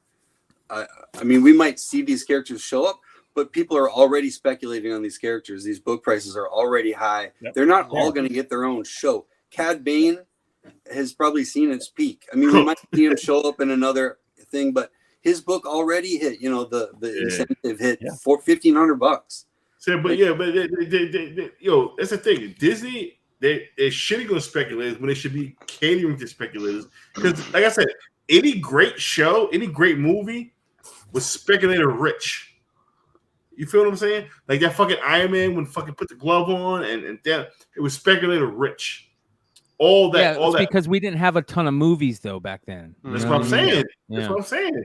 Yeah. It was speculative. Now, the reason people love Riri, it's speculative rich. People love a Mooger, it's speculative rich. People love a Miles Morales, it's speculative rich. Now, people are not like a She-Hulk because the fucking Spec is gone. Nobody gives a fuck anymore. Same thing with Walking Dead. After Negan fucking hit the motherfucking head, all that Walking Dead shit died. Yeah, but Riri books aren't even selling. Like her first app is still like all those books. Yeah, no one cares. No, not true. Well, that one variant is up. Yeah, that variant's up, but like the number 7, like for real, for like $100. That's because fucking stupid people don't fucking realize it's a fucking first appearance. They think it's 9. You dumb motherfuckers, it's not 9. It's fucking 7. Yeah. All right, let's do. I want to do a giveaway real quick from last week's commenters on last week's video or Saturday night show. This is for all the commenters out there that don't always get to get in on the live show. So we're going to give away those. But after that, we have our Wizard Rewind, and then we'll call it a night. We are 3 hours in. I want to thank 127 live with us right now for 3 hours in. It's pretty amazing. Thank you guys. All right, here we go. Our first giveaway of the night is... Shout out to Dad Life Comics who sent me this to give away. I can't believe it. Nice. We have a Something is Killing the Children number 11, a Frizen cover, the 9.8 Frizen. And this is going to... Yeah, where's the drum roll? Here we go. It is going to... Tony has the drum set in the background. Yeah. Congrats to... Louis V. Louis V won not only this, but he won the Hive poster. He said, "Hey McClay, can I get that piece from Hive? I don't have Instagram." Man, you are just a lucky SOB. Let me tell you. So, Louis V won the Niobe print. Oh, nice. Yeah. So. He won that last week, and then he won this. So congratulations to Louis V. Oh, shit. Yeah, protest. Everybody's like, protest. Collusion. Yeah. All right, you guys, don't worry. That was a great giveaway, but so is this. Shout out to Oh, that's amazing. That Jane cover is fucking killer. Dude, shout out to Lewis. Just really appreciate him. He is a really good dude. I met him. We hooked up one day and he won some giveaway books. And I met him one day. He's here local in the Valley, and he gave me he didn't want me to give him books. He wanted me to trade him books, which was awesome. And then he sent me this. He said, "Give it away for your 1,000th subscriber giveaway month." So this is a 9.8. Yeah, John Jang, big time collectibles exclusive. And by the way, shout out to John Jang, one of the nicest people that I've met in comics. He said he's down to come on the show, so we're definitely going to get him on the show at some point, and we'll send him this little clip about us giving away this awesome book. So awesome on Louis Levos, appreciate you, and let's give it away. So here we go. This goes to. I hope I win it. Mighty Mo V. What my shit? No. No, for real. My brother was supposed to get one of these from Nelson over Big Time Collectibles. If I won this, it's going to my brother. Is that Keith from Bobcat? Keith W. No, not Keith in the box. Keith W. His comment was, and this is a great comment to give this book away to. Keith says, "Happy birthday, Brian. Superb show and everyone on it. Great mix of content. Thank you. As I am in the UK, I watch on Rewind over breakfast on a Sunday morning with a lot of envy watching pickups. Oh, and positive thoughts on Dollar and at this testing time." So he lives in the UK. Usually I say nobody's getting these books anymore because I always pick it. But because it was such a great comment, we're going to figure out a way to get him this. So congrats to Brian Keith W. That's awesome. Brian. Awesome. Brian's your birthday? Yeah, no, it was last week. What's up, James? Hold on.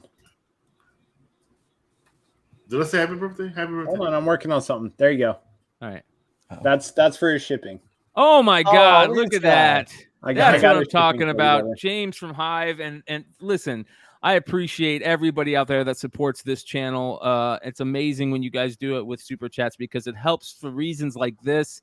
James just paid for the shipping to the UK for Keith W.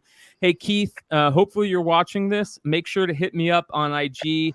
I want to let everybody know I know it takes some time to get a lot of these giveaways out to you, but I will get them to you eventually. Don't worry.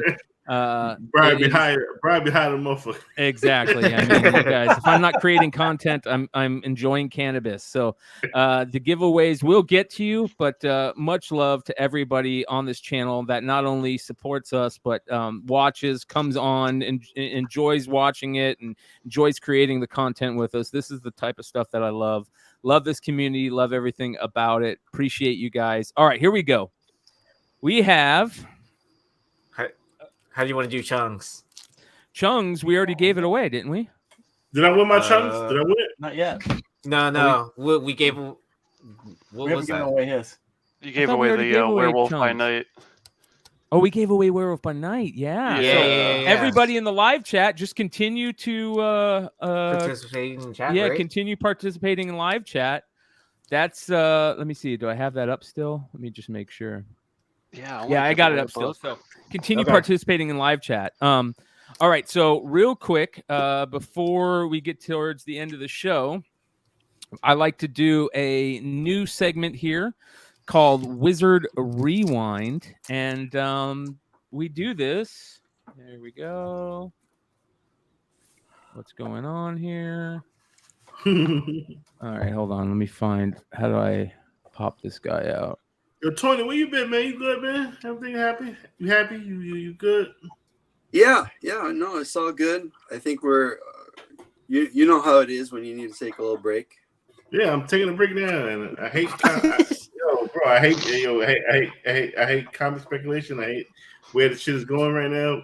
But right, I love it. I love it at the same time. That's all. Tony, I spent about 5 minutes with him, and Mel's like, "I'm done with these people." Yeah, he was there. All right, you guys. This is Wizard Rewind for Saturday, September 10th, 2022. Happy birthday to my boy David, my best friend Bean. If you're out there, happy birthday, brother. All right, here we go. This is very interesting stuff. This is I really love going through old school Wizards, so I wanted to make a cool little segment out of it. So here we go. This is Wizard from. Let's see. What do we got here? We have got the later one. 98. Yeah, 97? issue 109. Issue 109 from October of 2000. Right here, you guys. Yeah, this is Joe a fucking dope fucking segment, bro. Right? Joe Jusko cover. You guys are gonna trip on what's in here. So here we go. Go right to the Hot 10, bro. We'll get there. We'll get there. This is a good one, bro. Just watch. All right. So Adam Hughes. Was that Greg Horn in the corner there? Bottom right? Is that Adam Hughes? It's Deadpool. I don't know who that is. Oh no, that's not Greg Horn. Yeah. Yeah, I remember that issue. All right, so I love it's got like all the old school online shit, which is really crazy in a lot of these old ones. But here's what I love about these books. Look at old Dragon Ball Z. Hell yeah. Yeah. You're fucking abusing the pages, bro. Oh yeah, bro. This is to read, brother. All right. 200th edition Batman Beyond figure that Hasbro did. Remember when they did that with the Star Wars?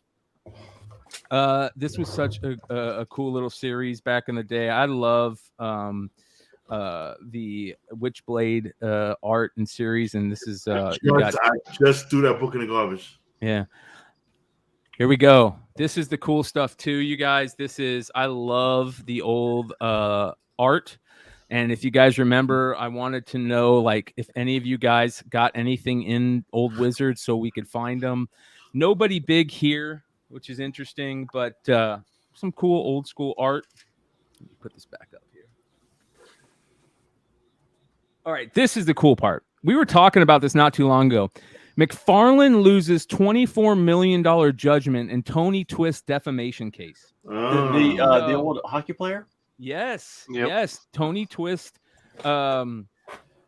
basically sued him. It says here, after almost 2 years in legal battles and 7 days in a St. Louis courtroom, Tony Twist alleged, and the jury believed, that McFarlane had defamed him when he created a bloated evil gangster named Twistelli. Wizard Entertainment, along with many other companies, was named as a party in the original lawsuit. Wizard was subsequently released from the lawsuit, and the Wizard Spawn special was deemed irrelevant. According to Wizard attorney Michael Stevens, after Twist's attorneys uncovered early issues of Spawn in which McFarlane admitted to naming characters after hockey players. And that's the character that he created after him. So he lost $24 million in that. That was a big deal. He made 22 fucking thousand million. Has McFarlane ever won a court case? He lost to Neil Gaiman too, right? Yeah. And he paid $3 million for the Maguire ball, so just kind of keep adding them up. Wasting money, yeah. But he's got money to waste. So let me ask you this: if you lose a court case, can you write that up for your taxes, Josh? Is Josh still there? Yeah, that's a great question. I don't know. It's a write-off, right? If it's a business lawsuit, yes, you can actually. It's a There it is. He fucking wrote that shit. I said, let him win this. I'll write this shit off. I'm good. Yeah. So here we go. This is pretty interesting. Let's see if I can get better light here. Leaner, meaner Batman to battle fascist tool Superman. Frank Miller's Dark Knight Returns changed comics forever. And now, as he launches into the sequel, The Dark Knight Strikes Again, he is taking comics and DC's two greatest heroes in new directions. And I wasn't a fan of the sequel to Dark Knight Returns, Dark Knight Strikes Again, but it was such a big deal when it came out, man. So, all right, here we go. This is pretty cool. It talks about X-Men the 12. X-Men the 12 was getting ready to start, but this is really cool. So for those of you guys that don't know, Marvel trolled the hell out of everybody back during this time with the Sentry.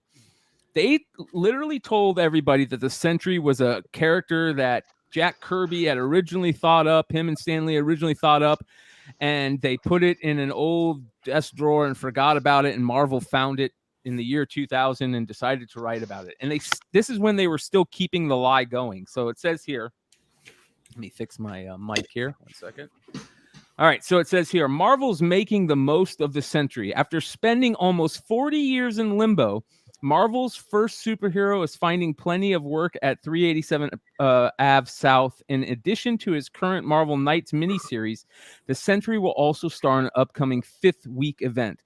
The 4-issue project, masterminded by Sentry scribe Paul Jenkins, will pair Stan Lee and Artie Rosen's lost hero with some of Marvel's most recognizable faces. So it wasn't Jack Kirby. So here's what they told everybody. They told everybody that this was the very first hero that Marvel ever came up with. Stan Lee and Artie Rosen came up with it, and like I said, they lost it, and they kept that going, and it turned out to all be a lie. And I don't know why people weren't pissed off. I mean, maybe it was just because the Sentry was such a great character that they weren't pissed off, but fuck them for doing that, man. It's kind of fucked up. Like a found footage plot line, like Blair. Yes. Yep, you're exactly right. So it says here, these are the stories that would have been, said Jenkins. Fuck you, Jenkins. They'll show how the Sentry would have been part of the classic Marvel universe, how he would have interacted with other heroes. Oh, man, that's just ridiculous. We got some Hulk stuff. Love that. Gotta love that. All right, this is cool. Talk about Powers. Warren Ellis writing Powers, and that's pretty cool. We got Spider-Man, Ultimate Spider-Man ads, which is nice. We got some Pam Anderson goodness in here. Hey, Brian, can I interrupt and just say thank you to Half Price Cook with a super chat? Yeah. Yes, you can. Half Price Cook dropped the amazing, $19.99 super chat. Thank you. Or $20 super chat. Thank you, Crook. We appreciate you immensely, brother. Where is it? There we go. Let me go down. Just put it on here.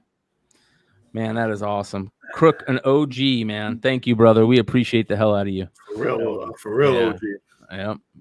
The realist. All right. There's some heat index. The real good stuff is coming up.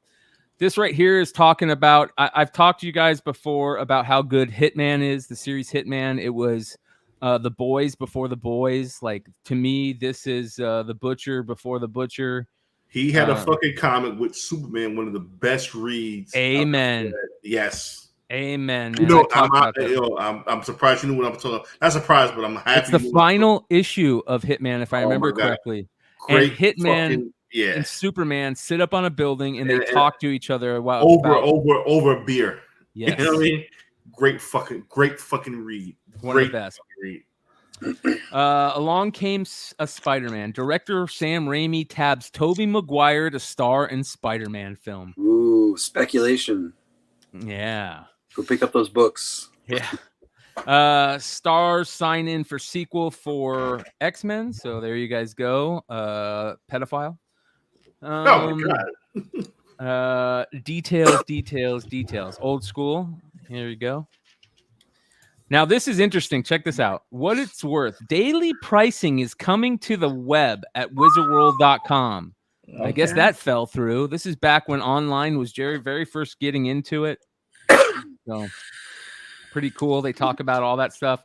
Last Man Standing, Space Ghost versus the Tick, and who cares? Stealing Beauty. I'm always down for year 2000 Angelina Jolie. She was unbelievably beautiful. She can still get it. Are you kidding me? Yeah.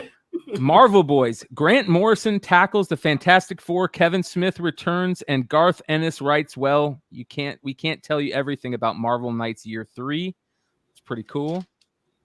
Talks about all That's that when stuff. Garth took over Daredevil, right? Punisher. Oh, Yo, Punisher. That's fucking the greatest run of Punisher ever. Yeah. Yo, is it me or did Wizards pages get flimsier later, like in the later pages?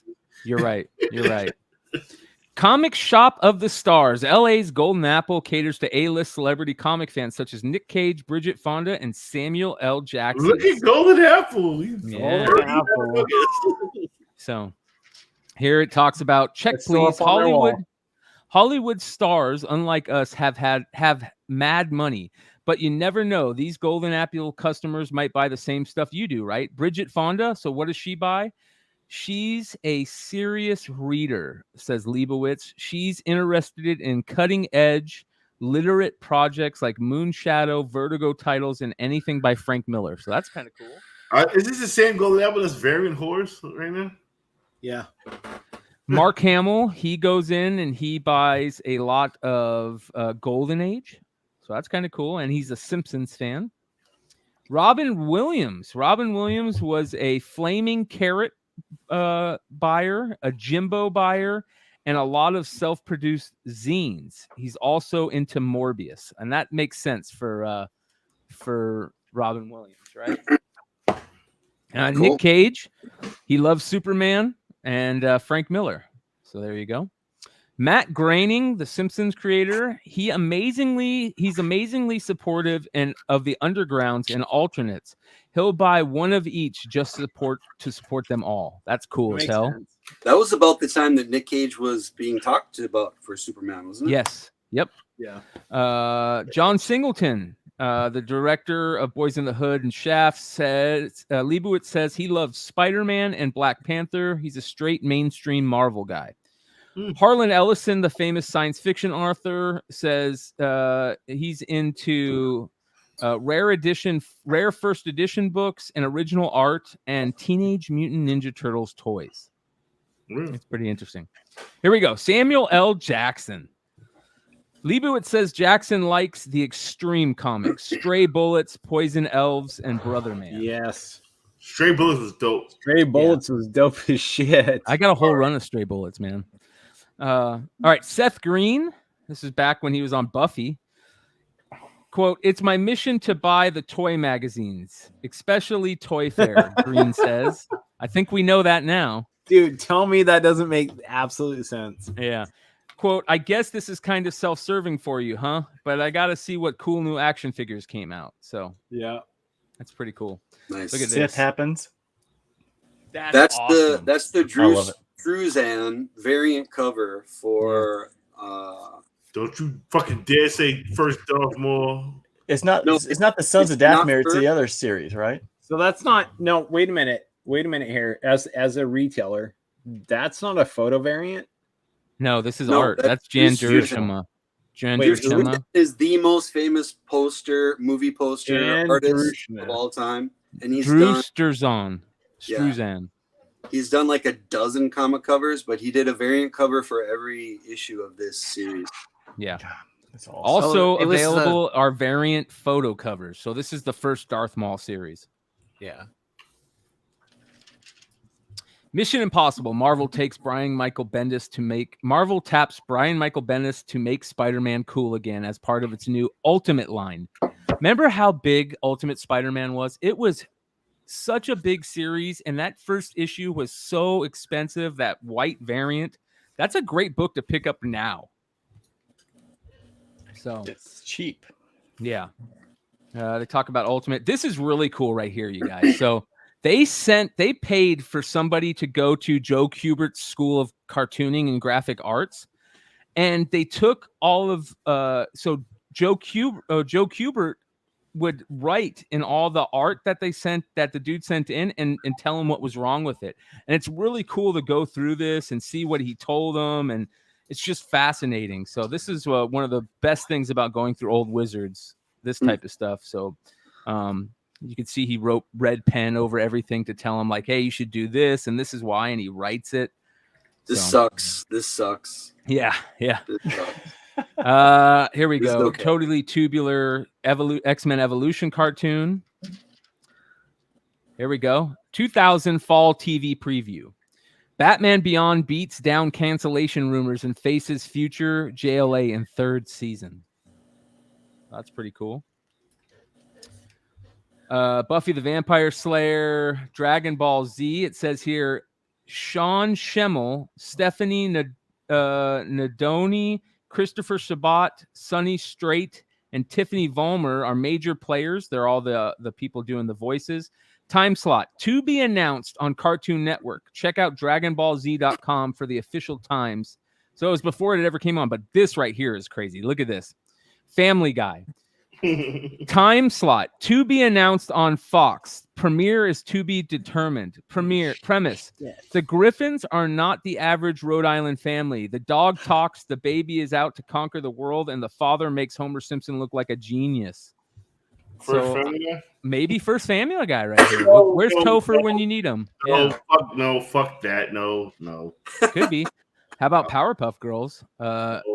This is time slot 2BA. Cartoon Network premiere to be determined. So first Powerpuff Girls, maybe? There you go. Static Shock. Pokemon GS. This is pretty cool. Remember when Judd Winnick, who was on Real World season San Francisco, right?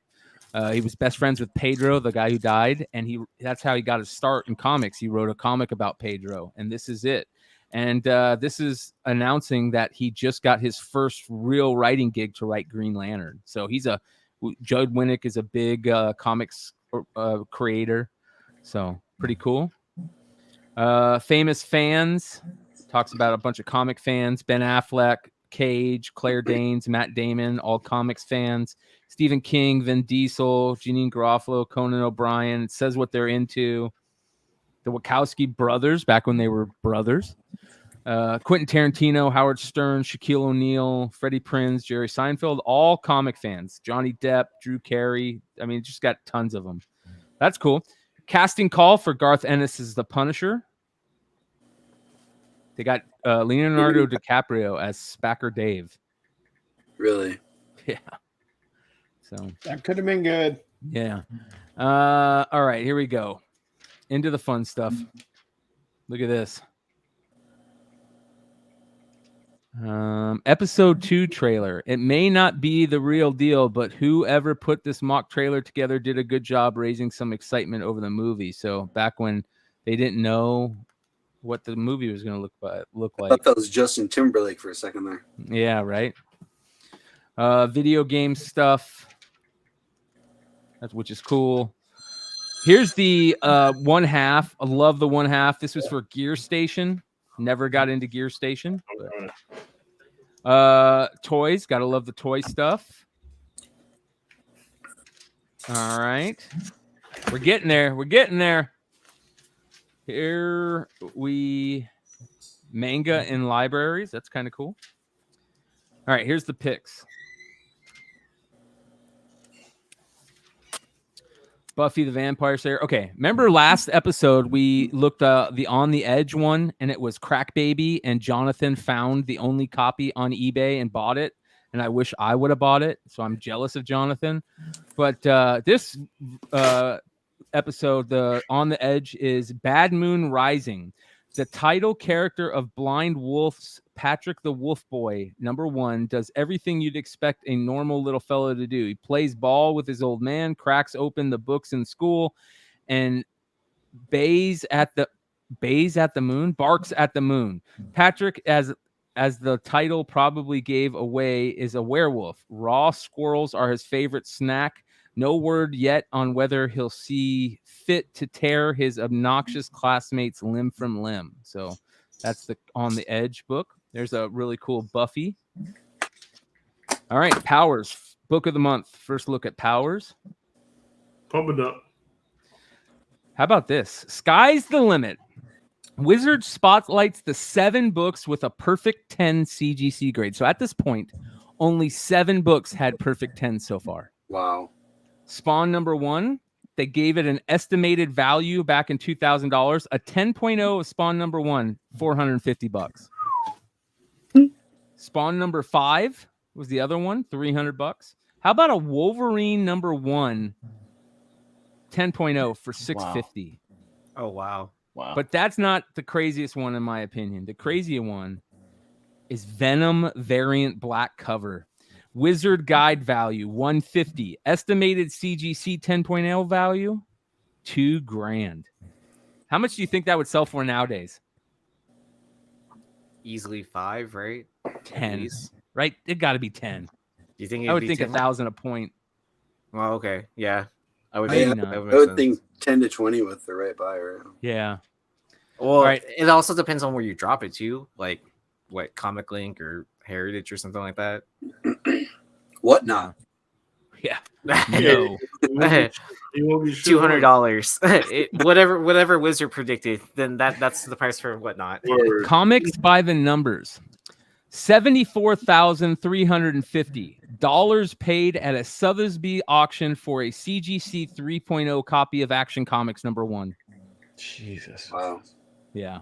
$22,654 paid on eBay for a Bethlehem Collection Pedigree issue of Uncanny X-Men #1 with a CGC grade of 9.4.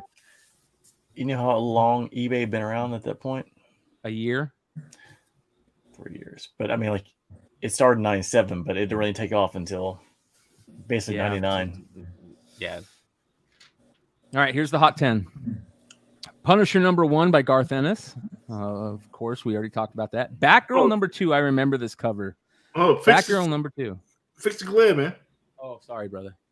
You didn't do it, but all right, there we go. Yeah. Can you zoom in? What cover is that? Yeah, I can. Hold on. Good call.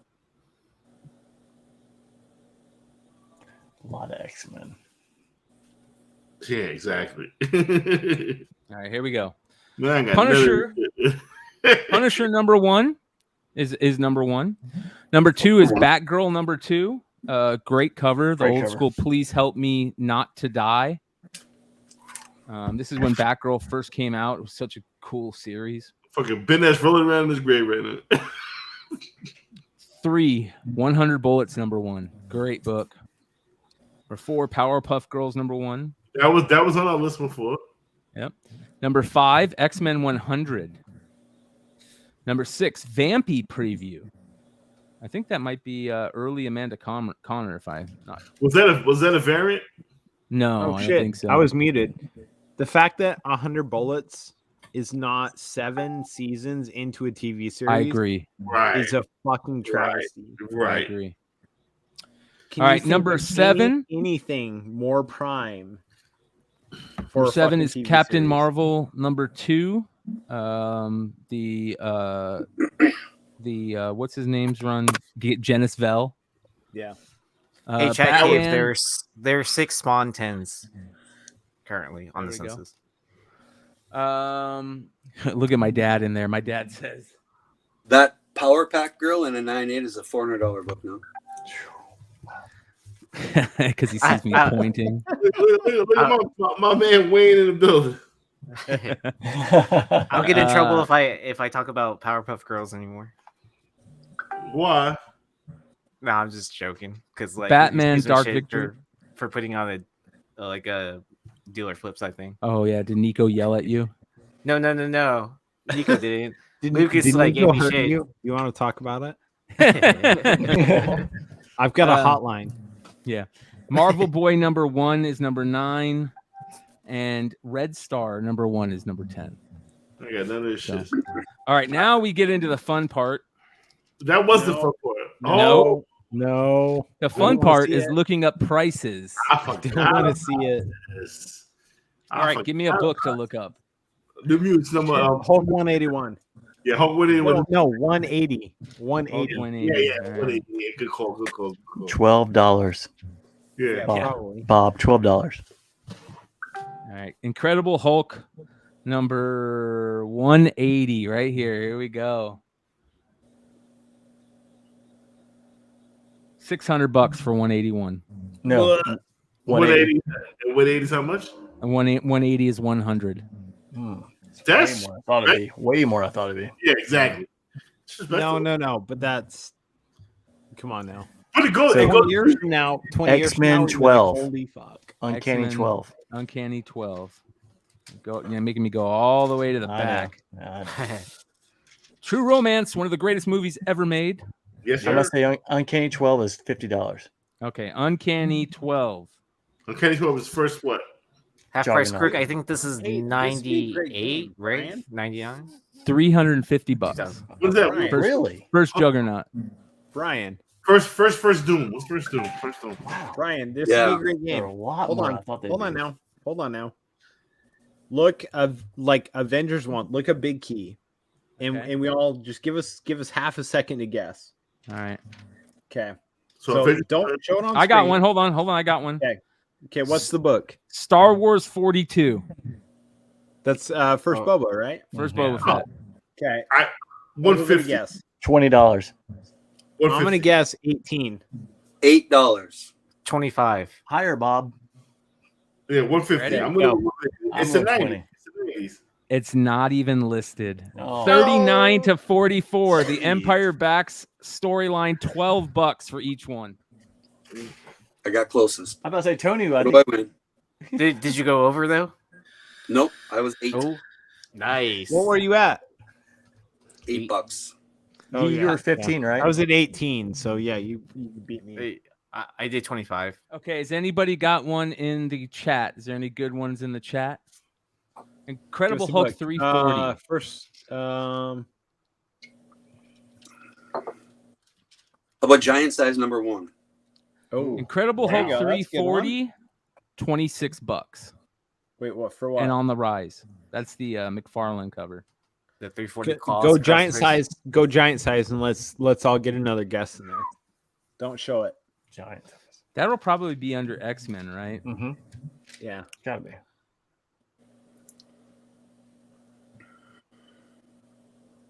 I'm gonna guess $40. Okay, you ready? Well, let's let the chat get in there. Give them. Here it is, right here. Let's let the chat get in there. I'm gonna say 220. All right, you guys I'm gonna ready? say, Yeah, I was I'm gonna gonna say go higher. I'm gonna say 300. I was gonna say I'm gonna go higher. I'm gonna go 400.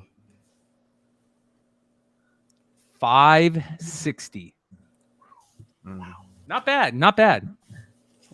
Nate got that one. That's a All lot right. more than I thought it'd be. What if I want to find something that is like super high priced in here that is nowhere near that price anymore? And I know 129 was super undervalued. Hey, Brian, for look a at New lot of Mutants years. 87. All right, New Mutants First 87. Cable. We did that last week. Cable. didn't We did Cable's first good one. Deadpool last week, not Cable. Okay. So I would So think it'd be highest now, or well, maybe it's not. all right, here we go. But I New think Mutants. 129, like Punisher, was not a big deal back then, right?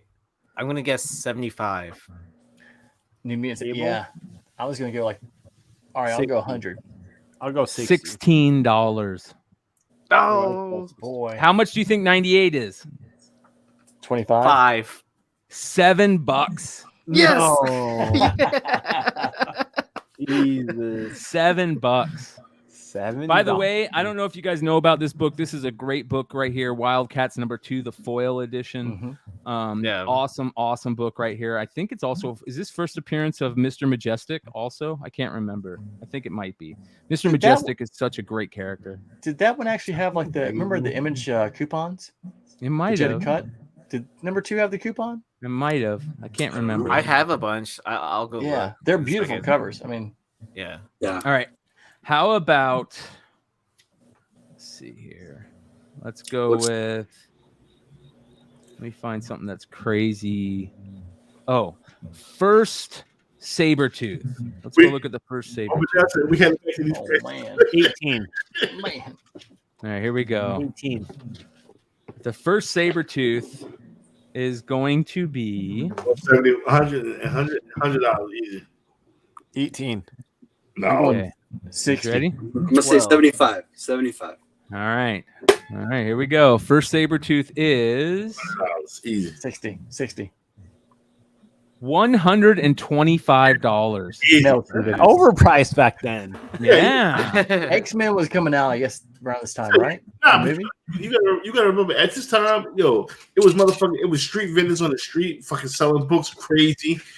If you go to Times Square, this was the night, what, 1990, what? But no, this is 2000, and that's when X-Men actually first came out, though. The movie, right? Yeah, Okay. Oh. 2002. Yeah. Let's do some DC books. Dark Knight Returns. Yeah. Dark Knight Returns. $1. You want one that's higher than? Try Death of Superman.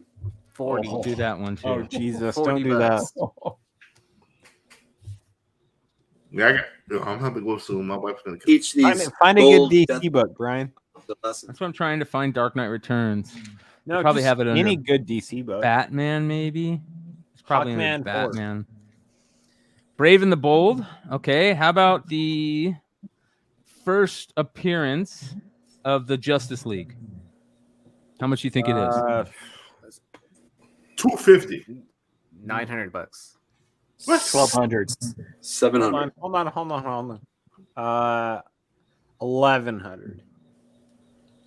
5,500. Good. Wow. God, these people are charging outrageous prices. Second JLA, $2,000, what is 2,200. it? Josh, you're muted.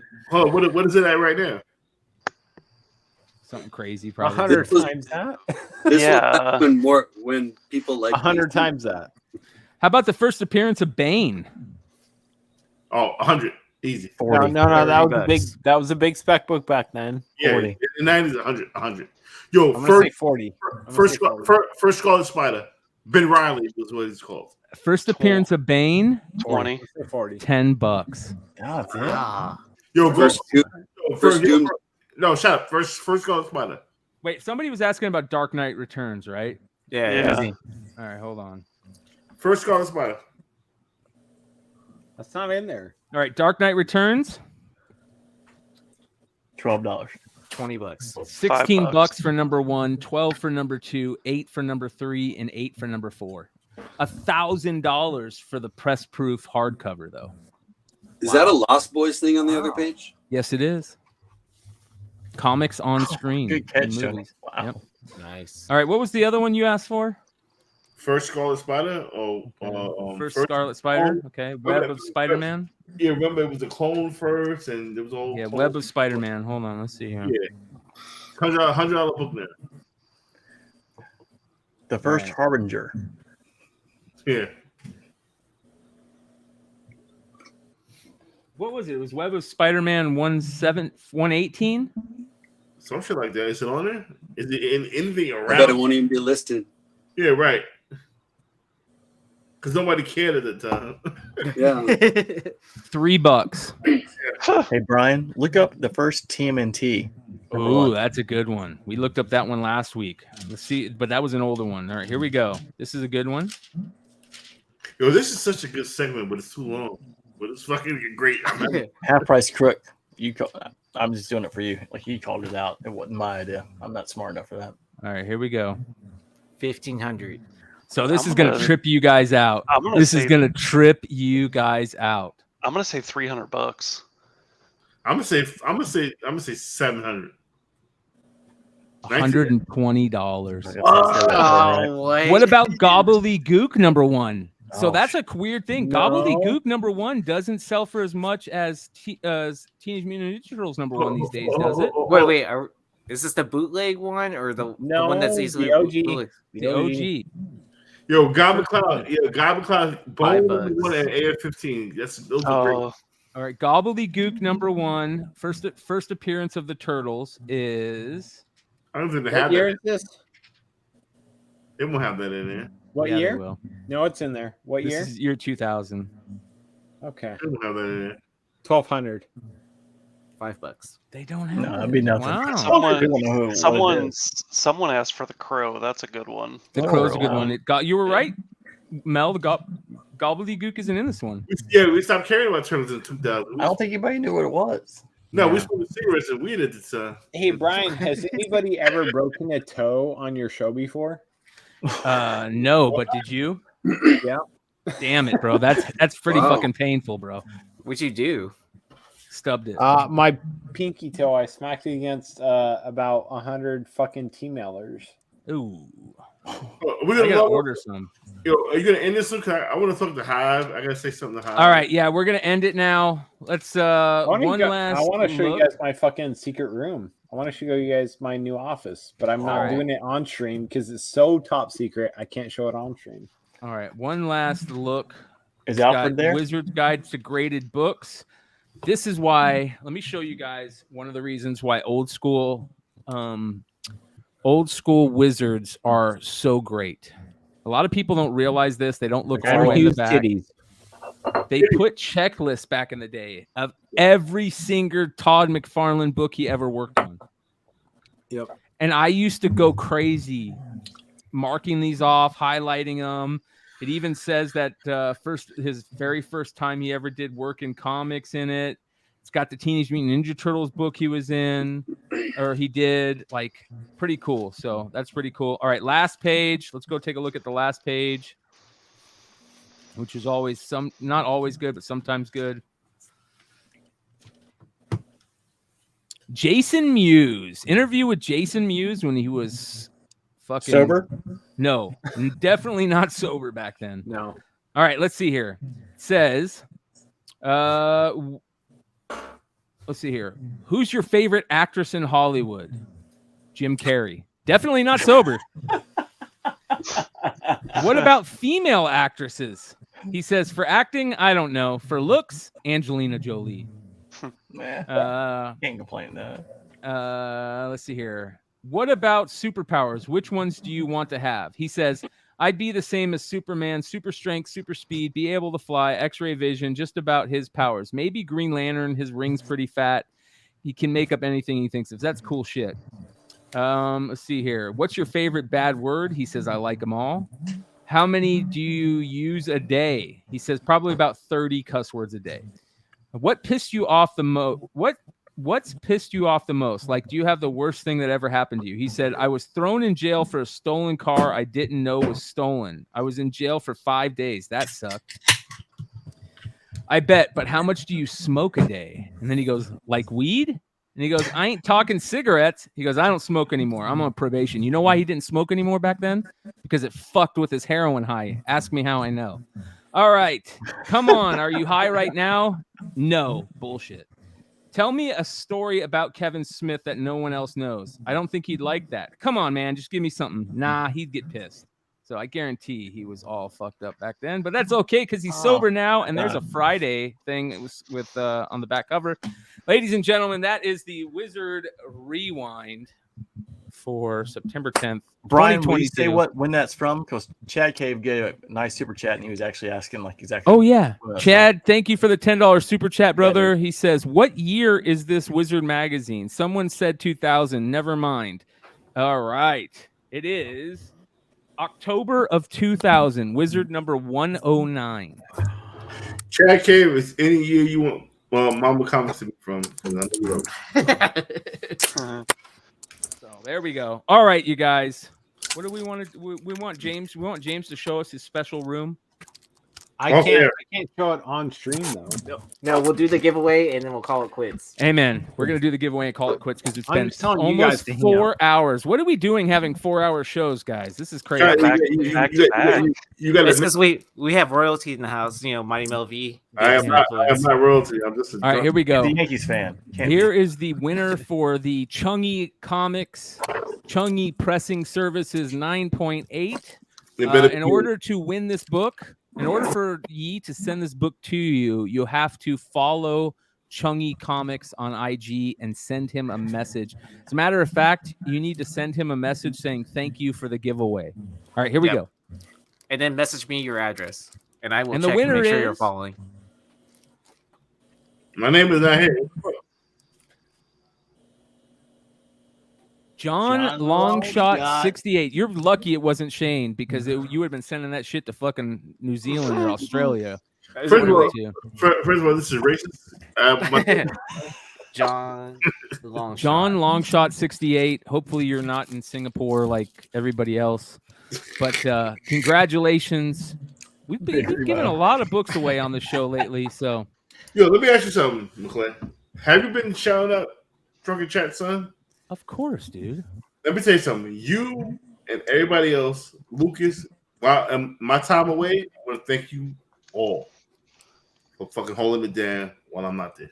yeah, man. Every fucking Friday we talk about it. I jumped on last Friday, but I had to get ready for a sale. And then the Friday before that, I fell asleep with a blunt in my hand in the backyard. But that's okay. Yeah, I couldn't make it last night. What's going on with the? Have you guys announced anything on the new stuff? I don't know. Lucas is in charge of that right now. But... Hold on, I gotta mute James. Hold on, that's Yeah, you're good. I got it. So I know. Let me tell you this. We got one show slated. It's called Dennis B. Dennis, and I took the leash off that motherfucker. And Good luck You're on gonna that. get demonetized. Man. Yeah. Holy mackerel. He ain't monetized any fucking way, so fuck it. Yeah. Yeah. The leash is off. Dennis B. Dennis coming soon. Oh, boy. Is that like Metallica behind the music, but only when they start killing people and just start letting everybody have it? I don't know. Is it going to be Dennis and Ultra? No, it's going to be Dennis B. Dennis. Oh, just Dennis? You ever, who raise your hand if you ever seen Boomerang? With Eddie Murphy. Great music. Yeah, Halle Berry. Remember? He said, Boys to Men. He told that was a great soundtrack. Yeah, it was. He told that guy, do the commercial, and I don't give a fuck. You got it. That's how I feel right now. I feel like Eddie Murphy, and I'm letting the guy do what the fuck he wants to do. Well, I want to give a shout out to a couple people. I want to give a shout out to Big Remo. I think Remo is one of the freshest things. It's nice to have Remo on the show on Drunken Chat. He's got fresh topics and ideas and thoughts, and it's nice to hear from him. Of course, shout out to Lucas. We love Lucas immensely. He is. You want me to real quick? I want to tell you guys the moment I knew Lucas was the real fucking deal. So when he yelled at me and made me feel no. We were in Baltimore. We were getting ready for the little shindig that we threw for Flipside, right? So. And Lucas came to the shindig with his wife and kids, came in just to say hello, gave me a big hug, introduced me to his wife and kids, and said, I just wanted to come down and introduce myself and say hello to all you guys and and I thought that was one of the coolest things ever. And it meant a lot. So much love to Lucas. He's the real deal, man. So very cool. Lucas has been riding with me since day one, season 1 of Drunken Chat. And for those who don't know what happened season 1, there was some tragic shit that went down. I don't want to get into it, but Lucas stuck with me, and Lucas has always been there, and he's amazing.